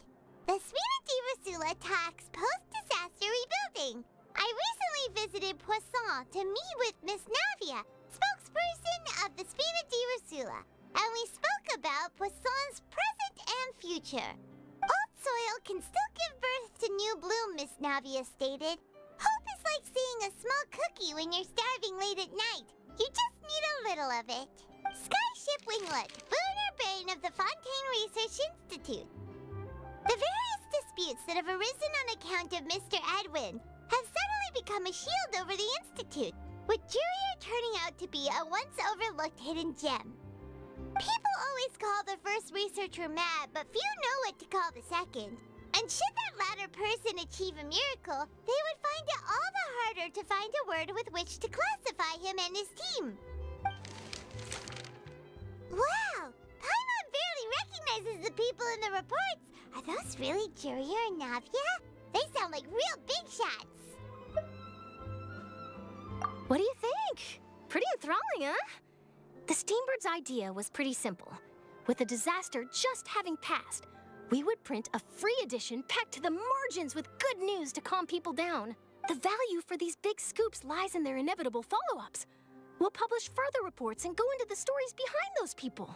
Edwin's assistant, Jurier, created a true flying ship, while Navia is leading people in the reconstruction of their home. I'm sure that these stories could draw even your well-traveled eye. Paimon's curious too! Wait a minute. Didn't we watch everything happen from start to finish? What's there to be curious about? And that's exactly why I'd like you to come conduct interviews with me. You're the best incubators of news, if you haven't noticed. And also, with you around, I'm sure I'll get to see that Duke. Are you sure? Hasn't he turned you down several times already? Oh, this time will be different. Come on, let's head to Poisson first, and then make a trip to the fortress. There are some things you'll only know when you get there.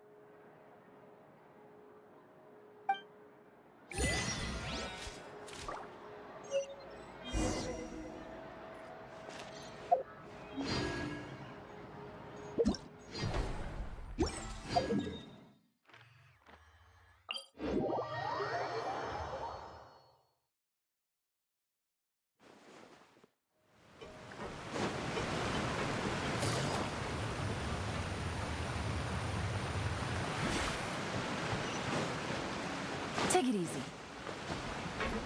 Take it easy.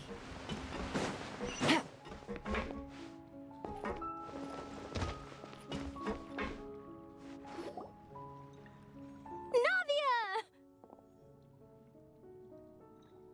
Oh, it's you. What brings you all here? Hey, we're just having a look around. I'm here to update myself on how things are going here. Oh, the Fatui are here too. Let me introduce you. This is Mr. Garunt Snežević. He represented the Knave in sending us a large amount of supplies, and is helping with our work. Our residents are hard at work as well. Thanks to everyone, work is progressing nicely. We've lost a lot of people, but we're moving forward. That will have to be enough. Hello, Miss Charlotte. I'm a big fan of yours. I especially like that article you wrote last year about Fontaine's stray cats. But if you don't mind, could you not emphasize our role too much in your report? It's not charity we're doing here. We just happen to share the same interests as the Spina. I get where you're coming from. I'll keep it as simple as possible. Or would you be willing to feature as friendly neighbors? That would be fine. Thanks. Oh, you're back too. How are things? We finished laying down the construction materials. It'll be another hour before the workers are able to go over there. Huh? You're here too, Clorinde? Well, her reputation's greatly risen after that whole duel business with Miss Farina. So she's here in Poisson to wait out the heat. All right. She really came here to help me out. There's too much to consider in the reconstruction of Poisson. The Spina has need of more decision-makers. And, well, I do already happen to be connected to Mr. Callis. Oh, wait just a moment. Do you mind me asking a few questions? You know, about how you felt before the duel, about what it was like facing down a god. There's lots of exciting material there, I bet. Forget it. I'm sure you can find a better theme than that, Miss Charlotte. I see you're the same as always. Couldn't you do me a favor, for Navia's sake? Well, if we're talking about doing things for my sake, you might as well just take a few more photos of me. Or of the Traveler. It's better than wasting time persuading Clorinde, at any rate. Of course I will. I'm not gonna let him off that easy. All right, then everyone who wants to be in the photo, gather up. And smile.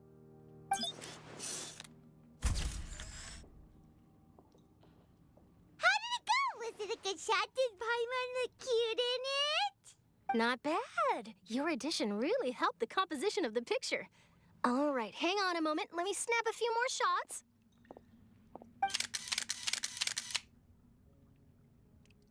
All right, that should do it. I'll be back here later anyway, so let's call it a day. You're very quick. Speed is of the essence when it comes to the news, and freshness is the key. Also, not to brag, but I'm pretty good at building connections. Who knows? I might eventually get that interview with you after all, Miss Clarand.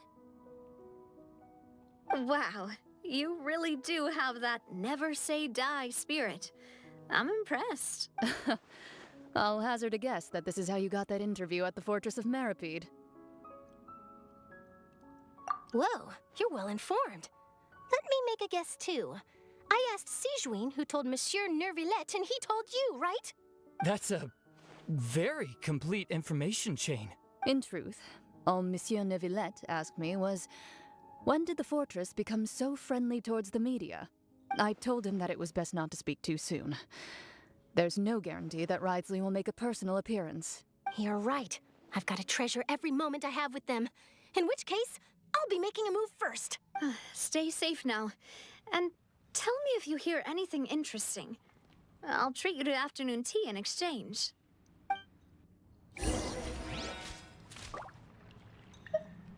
You seem curious about the fortress. Of course.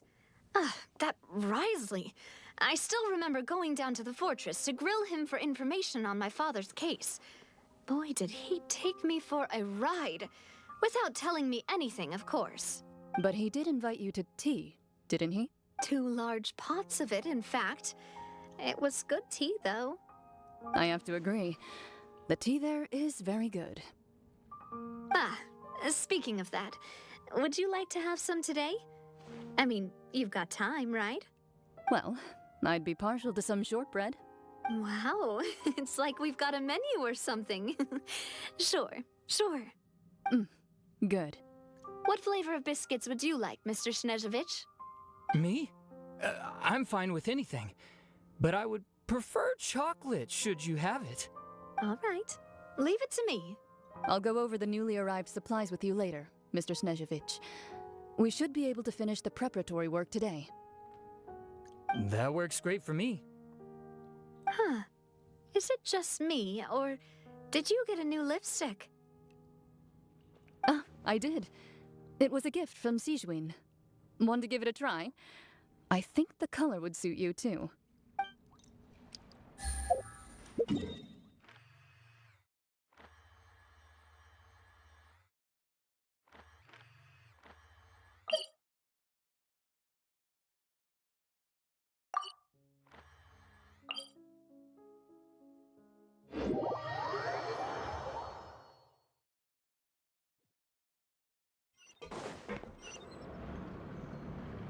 We once thought the Fortress of Meripede would be super scary, but looking back on it, it really wasn't that bad at all. You've got a set schedule, guaranteed food and board, and you can even buy all kinds of stuff with credit coupons. It's really no surprise that many people don't even want to leave. Oh, you mean Wriothesley? He's definitely a pretty impressive leader. While he does look kind of intimidating, he's actually pretty easy to talk to once you've had a conversation or two with him. Paimon wonders how he's like with the people here. Do they also get the same guy we do, or is he a lot harsher with the bad guys?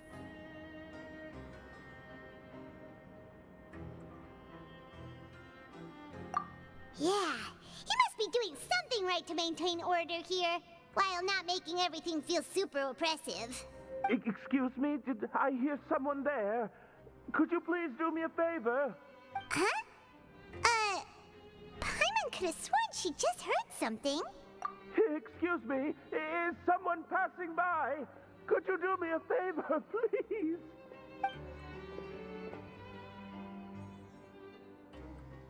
Nope, Paimon wasn't dreaming. There's someone over there for sure.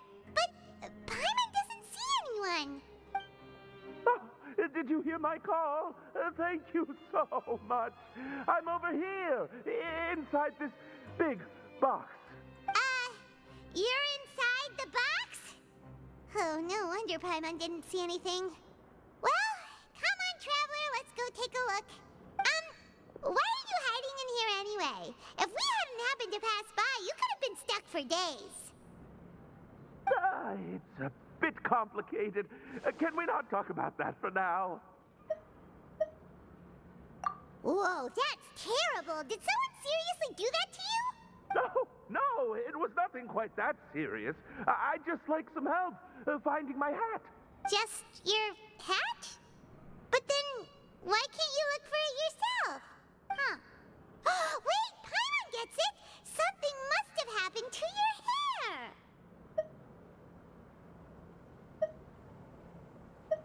Sorry. So that's what happened. Paimon gets it now. No wonder why you had to hide inside the box. You just need your hat, right? We'll get it back to you right away. What kind of hat was it? I think you may have misunderstood me, but never mind. Please just help me find my hat. It's a soft and brown hat with a bit of a brim. Nothing fancy. I think I probably lost it near the entrance elevator. It was getting a bit hot, so I took it off and had a quick nap. But when I came to, it was gone. It's really important to me, so your help would mean the world. I'll wait here for your return. Don't worry, we'll be back in no time.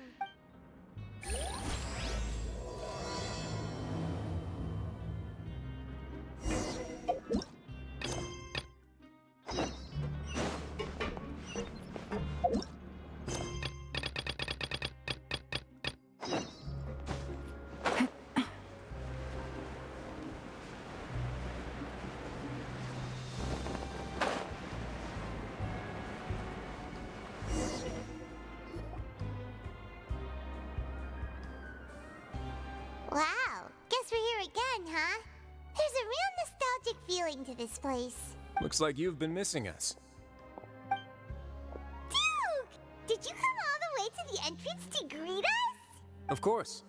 I'm here to welcome you and our dear Miss Charlotte, whom our good head nurse recommended to me. It's an honor to finally meet the much-rumored Duke. Thank you for consenting to my visit to the fortress, sir. No need to thank me. But that said, I shouldn't be the focus of your interview. I trust you recall our agreement? Of course, of course. All right then, this way.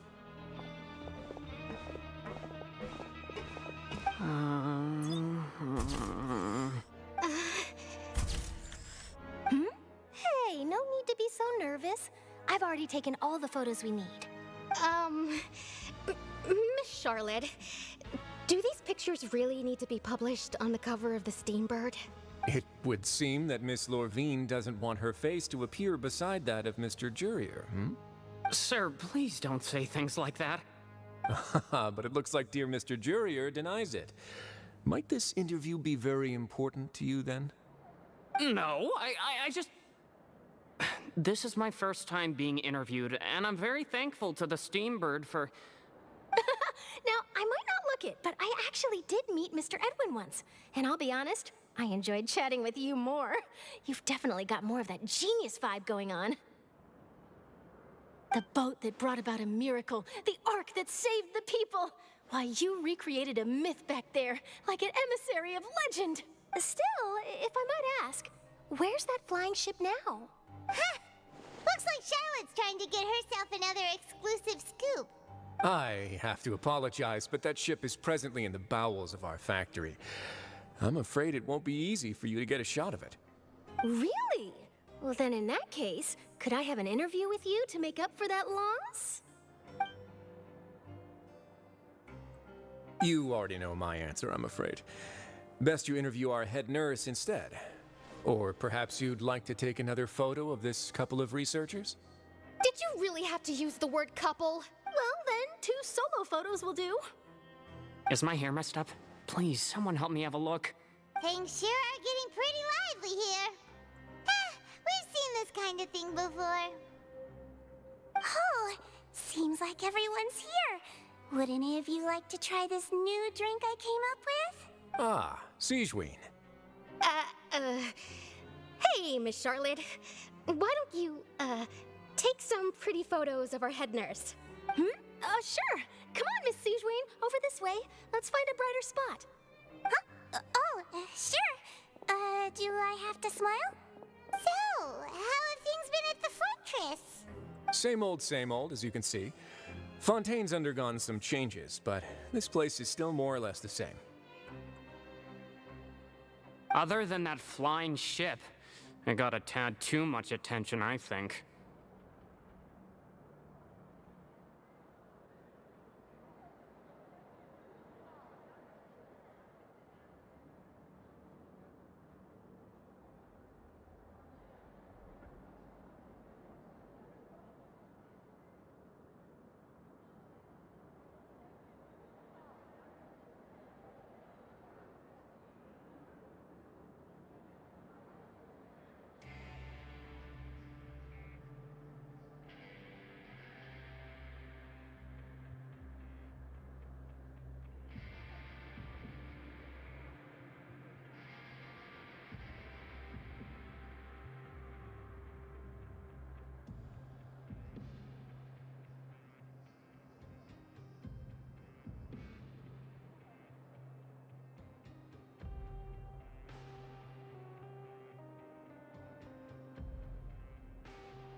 That's why I decided to let the interview go through. We should direct more public opinions toward the behind-the-scenes heroes. Am I right, Mr. Jurrier? Miss Lurvine? You're too kind, sir. I believe that you too should have your day in the sun. Not that you would want that, which is a pity. I'll just leave the spotlight to you two. I see. Lots of things happened that day, huh? Anyway, regarding that Harbinger, I'm not sure you remember, but his 3 young followers are still waiting for his return. He sure did win them over, huh? I'll tell them that there's good news and bad news. The good being that their boss seems fine, and the bad being that they must face extended sentences for abetting his escape. Oh, actually, what about you? Are things gonna change for you too? What change can there be? The fortress will keep chugging along, and so will my duties. As to what Miss Farina's departure will mean for the nation, and if our laws and governance will be transformed, we'll leave those to the folks in the overworld. Hey everyone, the photo shoot's done. Good. In that case, let's call it a day here. Thanks for your cooperation. Come on, Traveler, let's go. Till next time, everyone. There'll be a next time? Maybe. Who knows? I might write a story about the underwater factory next time. Until then. All right, last stop, the docks.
Sylvia mentioned that she stayed in touch with Linny and the others after working together.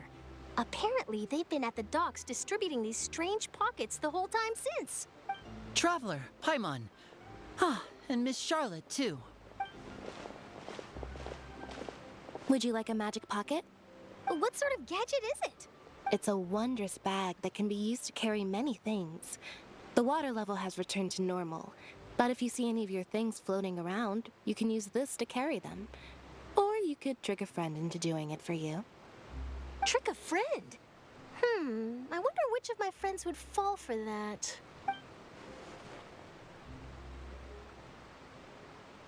You could just make a friend like Fremine here. Isn't that right, Fremine? Is this what you meant by, I'll help you make some more friends? To be honest, that sounds pretty sweet. Could I have your contact, please? Sure.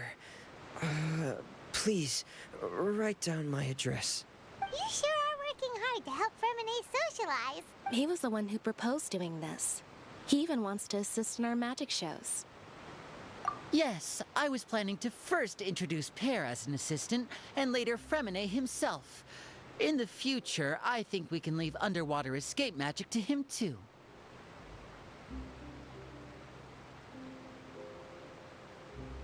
That said, would anyone want to see a diver escape underwater? Oh, it'll work out. Every journey begins with the first step. He'll become a part of our show eventually. Lynette, could you come over? Miss Charlotte says she wants to take a picture of us. Got it. My, that Charlotte is rather perceptive. She got rid of everyone the moment she realized I had something to say to you.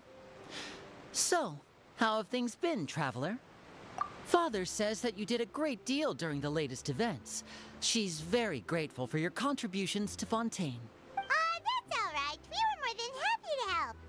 So, what's she doing now? Oh, I guess you haven't heard. Well, after Lady Farina left, Father and Monsieur Neuvillette opened negotiations, during which he gave Fontaine's gnosis to her as a diplomatic gift. A diplomatic gift? A gnosis? Yes, I was quite surprised at first myself. But when I thought it over, there were actually a number of things going for it. It could have been done as an apology for the incident with Lord Child, or as thanks for his help in tying the all-devouring narwhal down. Furthermore, Father did also lend significant aid to Fontaine and Poisson.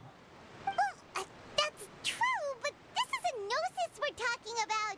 Doesn't this seem a bit irresponsible? I would agree, but I've also heard that it seems that Monsieur Neuvillette has had a significant change of heart regarding the matter.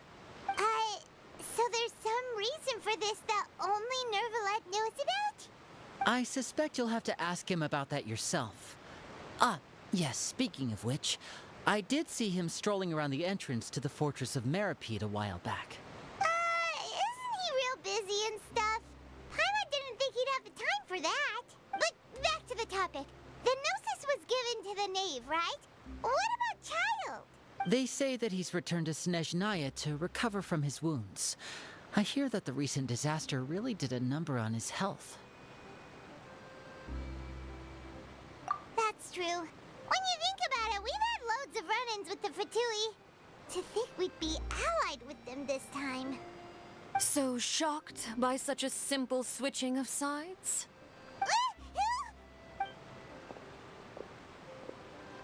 Father! Well, what do you know? Come to the docks to see how my children are doing and meet the Traveler by chance. Please do not pay my accomplishments in Fontaine too much mind. I would have done them regardless. Are you going to take the gnosis back to Snezhnaya? That is our duty as harbingers, yes. Don't be too preoccupied with sides. The goal of the Fatui concerns not a single place or person, but the entire world. With such a grand goal in mind, it is inevitable that we must wear many masks. Switching my masks is something I've always done. Well, that depends on many things. No one truly knows what the future holds. What good is honesty if you can't rely on it forever? As for you, I very much look forward to our next collaboration. Good things cannot be achieved alone, and you've proved yourselves to be great partners. A vision? All right. I'll remember to return it. Thank you for keeping it safe for him this entire time. And that's a wrap for me. Huh? You're... Greetings, Miss Journalist. Hello. If I'm not mistaken, there are diplomatic channels I'll need to report to take a photo of you. That is correct. So forgive me, but I will not be able to serve as a subject in your article. However, feel free to write as much as you'd like about our dear magicians and our upcoming rookie talent. I will. The sea breeze is quite pleasant. I shall continue my walk while the weather remains so agreeable. Farewell. Farewell, Father. Oh, she has such an intimidating presence. I didn't even dare to take a picture. Thankfully, I've already wrapped up all my pre-scheduled interviews. Thank you all. This'll be more than enough for me to write about, I'm sure. Don't be too nervous. Why don't you take a magic pocket before you go? Here, Traveler, Paimon, you take one too. To move things about? That's right. Funny. I was giving out magic pockets when we first met too. And what do you know? I'm doing the exact same thing right now. So many things have happened, but the pockets are still the pockets.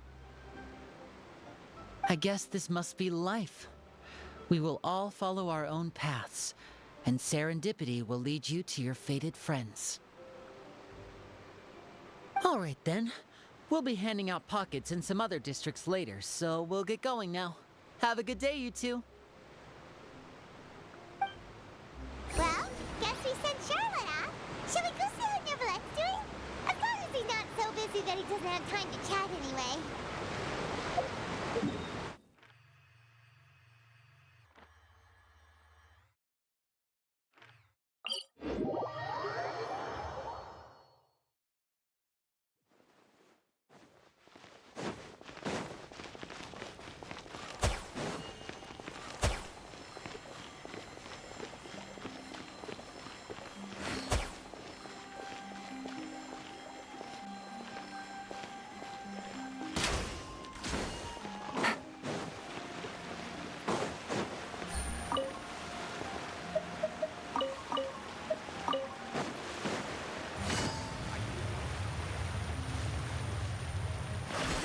Take it easy. Welcome to the Opera Enterprise.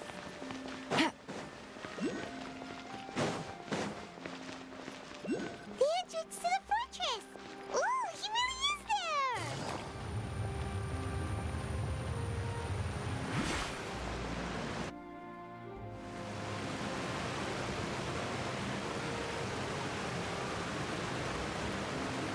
So, you really are here, Neverlette! Paimon didn't think you were going to have free time this hour of the day. Really? Oh, I suppose you must have met Mr. Linney. He took the time to greet me earlier when he passed this way. In any case, you came at a good time. I was just considering reaching out to you to set up a meeting, so I may explain some things that I haven't had the time to before. Aw, Paimon's glad that you remembered. Thank you for keeping us on your mind, what with you being busy and all. Alright, let's have it then. How was Fontaine actually saved? The whole business is still quite the mystery to us. It is strange how words can often leave a bitter taste in the mouth when it finally comes time to say them out loud.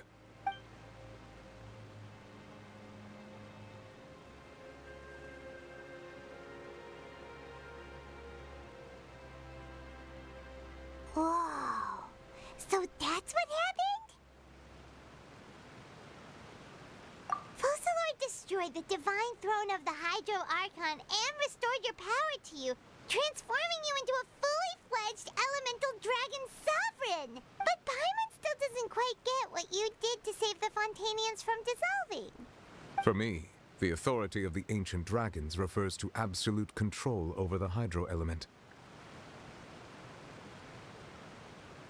Fontanians were incomplete humans born of Egeria's use of the power of the primordial sea, with constitutions similar to that of mimics. But so long as those primordial energies remain within them, I could use the ancient dragon's authority to grant them true blood, after the fashion in which life was first brought into being on this planet. In other words, when I gave my verdict, Fontanians became true humans, and thus would naturally no longer be dissolved by water from the primordial sea. Fossilor must have counted on you to make that decision as well. Your verdict was the key to making the prophecy appear to have come true while saving everyone. Yeah, and in a manner of speaking, Fossilor finally managed to fulfill the original Hydro Archon's wish to turn Oceanids into real people too! It seems from your expressions that you still have more things you wish to ask. Ask away. I will tell you the truth as I know it.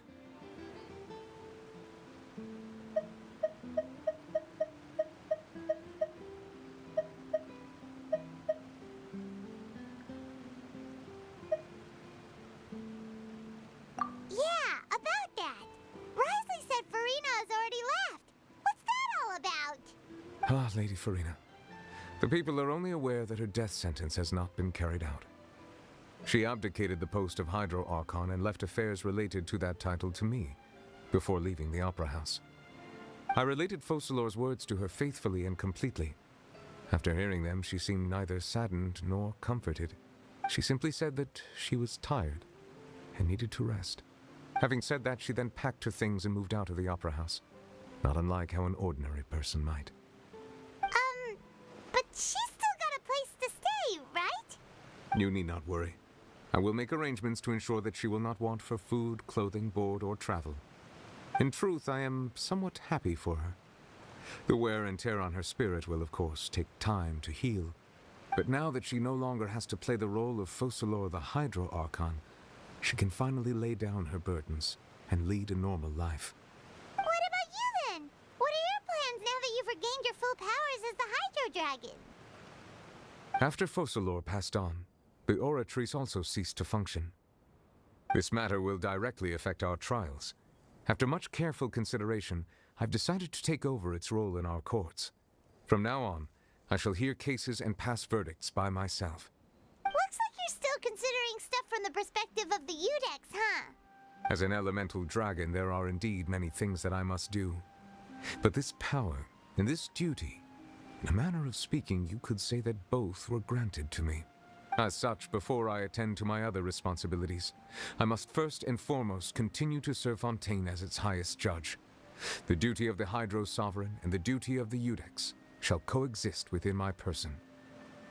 Additionally, the Hydro Archon's departure has brought about another problem, which is that the Opera House shall no longer produce indemnitium. That's true.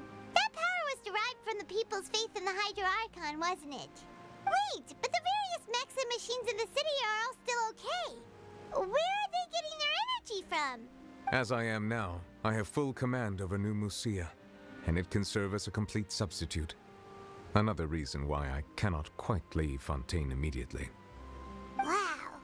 This ancient dragon's authority stuff is really quite useful, huh? Ask away. I will tell you the truth as I know it. Oh, that's right! They say you've given it to the Knave as a diplomatic gift or something!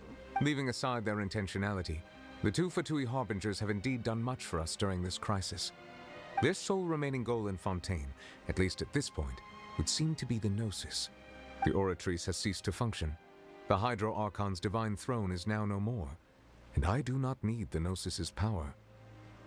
As such, it has lost all meaning for Fontaine. If the Fatui have impure designs, then we might as well accede to their request now, and avoid unnecessary conflict.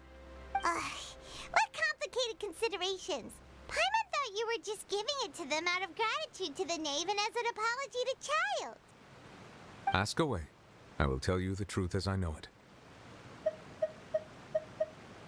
I have investigated his case along many avenues, and I have learned that he once fell into an unknown chasm when he was young. There, by chance, he awakened the all-devouring narwhal. But whether it be by sentiment or reason, that should not have been enough to consider him the root cause of the disaster. At most, he would have had tangential liability. As for the judgment passed by the oratrice during the trial, whether it was due to that liability by association or Focalors deliberately using him to buy time for us on the assumption that he would be able to hold the creature off, I cannot say. Guess Focalors had Fontanians in mind the whole time. In the end, it was thanks to her that they finally became real humans. Hang on a second. Paimon suddenly got another question. Back when Fontanians hadn't yet become real humans, were the children they had also transformed Oceanids? Life has always flowed like water. Do you recall how Fontanians would often come to the Fountain of Lucine to pray for children? Yeah, Lynette said the fountain is where all the waters in Fontaine converge. In truth, even those couples did not know that such prayers were no mere custom, but instead a form of ritual. Those Oceanids who were blessed within the spring water would later descend as new humans in the coming months. Paimon sorta gets it now. Either way, seems like this ritual won't be of any further use, but it'll probably live on as a local custom. Ask away. I will tell you the truth as I know it. You will soon be heading to Natlan, I presume. I'm afraid that I have little talent as a travel guide, so all I can do is tell you what I know about that land. As far as I'm aware, Natlan can be said to be a nation of dragons. A nation of dragons? You mean like you? No, I suspect that I would not find myself welcome there. Unlike ancient dragons such as myself, the dragons of Natlan have undergone long years of development and evolution. Large numbers of them have entered a form of coexistence with humanity. Natlan is also the nation of war. War ravages those lands like an undying flame. There is one other piece of information I got incidentally from my negotiations with the Knave that I believe may be useful to you. The harbinger known as the Captain has thrown his hat into the endless ring of war. The Captain. Sounds like a real tough customer. Seriously, everywhere you look, there's a Fatui harbinger doing their thing. I suggest that you fully prepare yourself before going to Natlan. In the meantime, Fontaine's doors will always be open to you. Ask away. I will tell you the truth as I know it. Hang on a sec. Paimon's still got a question about the Gnosis. When we spoke to Linny earlier, he mentioned that your attitude towards giving away the Gnosis had clearly changed. We guessed that there might be some reason for it that only you were aware of. No wonder the House of the Hearth is the Fatui's intelligence division. They are certainly sharp. So regarding this specific issue, I was just getting ready to share something with you. What is it? In truth, I exchanged some further words with that lady named Skirk after sending you two back to the surface. It went something like this.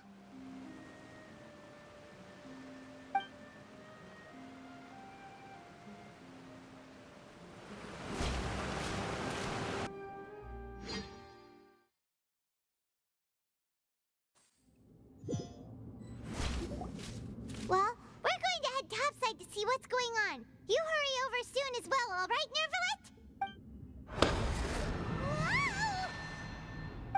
What next? The all-devouring narwhal isn't here, so I'm no longer getting any interference. I can finally catch the scent of your power, what it's made of. It is the authority of the planet's primordial dragons, but with something very similar to a god's curse mixed in. It's quite a novel blend. I'm sure I've encountered something like this before. What was it again? I do not know what you speak of. Of course. How could I forget? You should have the remains of the third descender on your person, yes? Remains? I've never heard of any such thing. According to your parlance, I believe it may be called a gnosis. Well, that much is true. After Focalors' divinity faded, she handed her gnosis to me. But I fear I have never heard of it described in the manner that you just did. I've been training with my master, the Foul, ever since I was young, and I have never returned to the surface since. So most of the information I possess, I got from him. It is only natural for those who are greater than humanity to possess a different sort of common sense, which is why there are so many problems in our attempts to communicate with humans. Regardless, you should probably get rid of objects of misfortune to prevent any disasters from befalling you.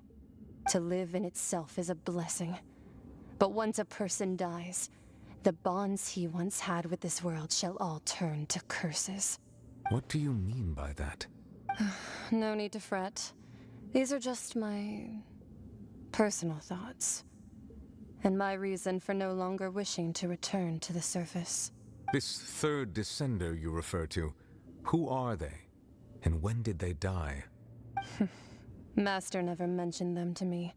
Perhaps it just wasn't that important for me to know. If you're interested, though, I could ask him. I'll be sure to pass the answer on to you next time. Next time? You believe we will meet again? I do. Wait. I have a disciple of my own, don't I? He can be the messenger then.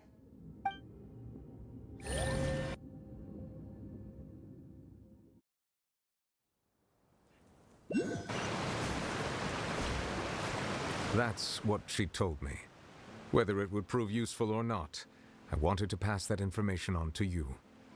The remains of the third descender? So that's what the Gnosis actually are. Paimon just thought they looked like chess pieces. How could they be a person's remains? All the same, assuming that there was no misunderstanding or special metaphor at play, that is what she meant to say. And she said that it would bring misfortune and that you should check it, which is why you gave it to the Fatui. If she speaks the truth, then I would simply be putting Fontaine at unnecessary risk by keeping it here.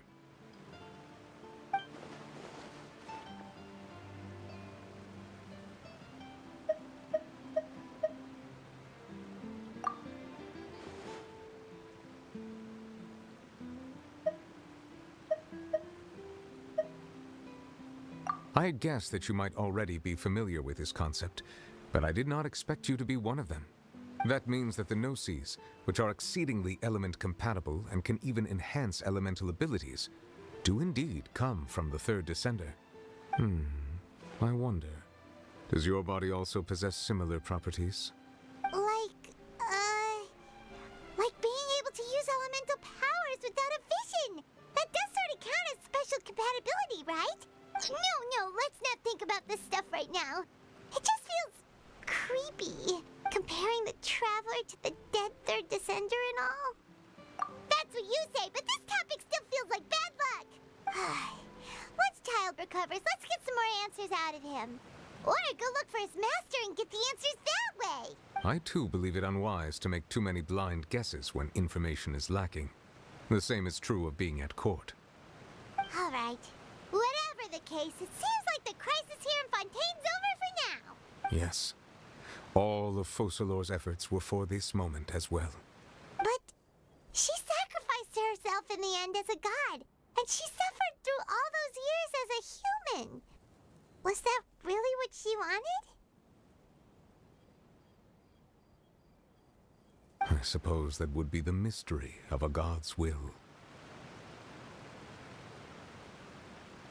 I suspect not.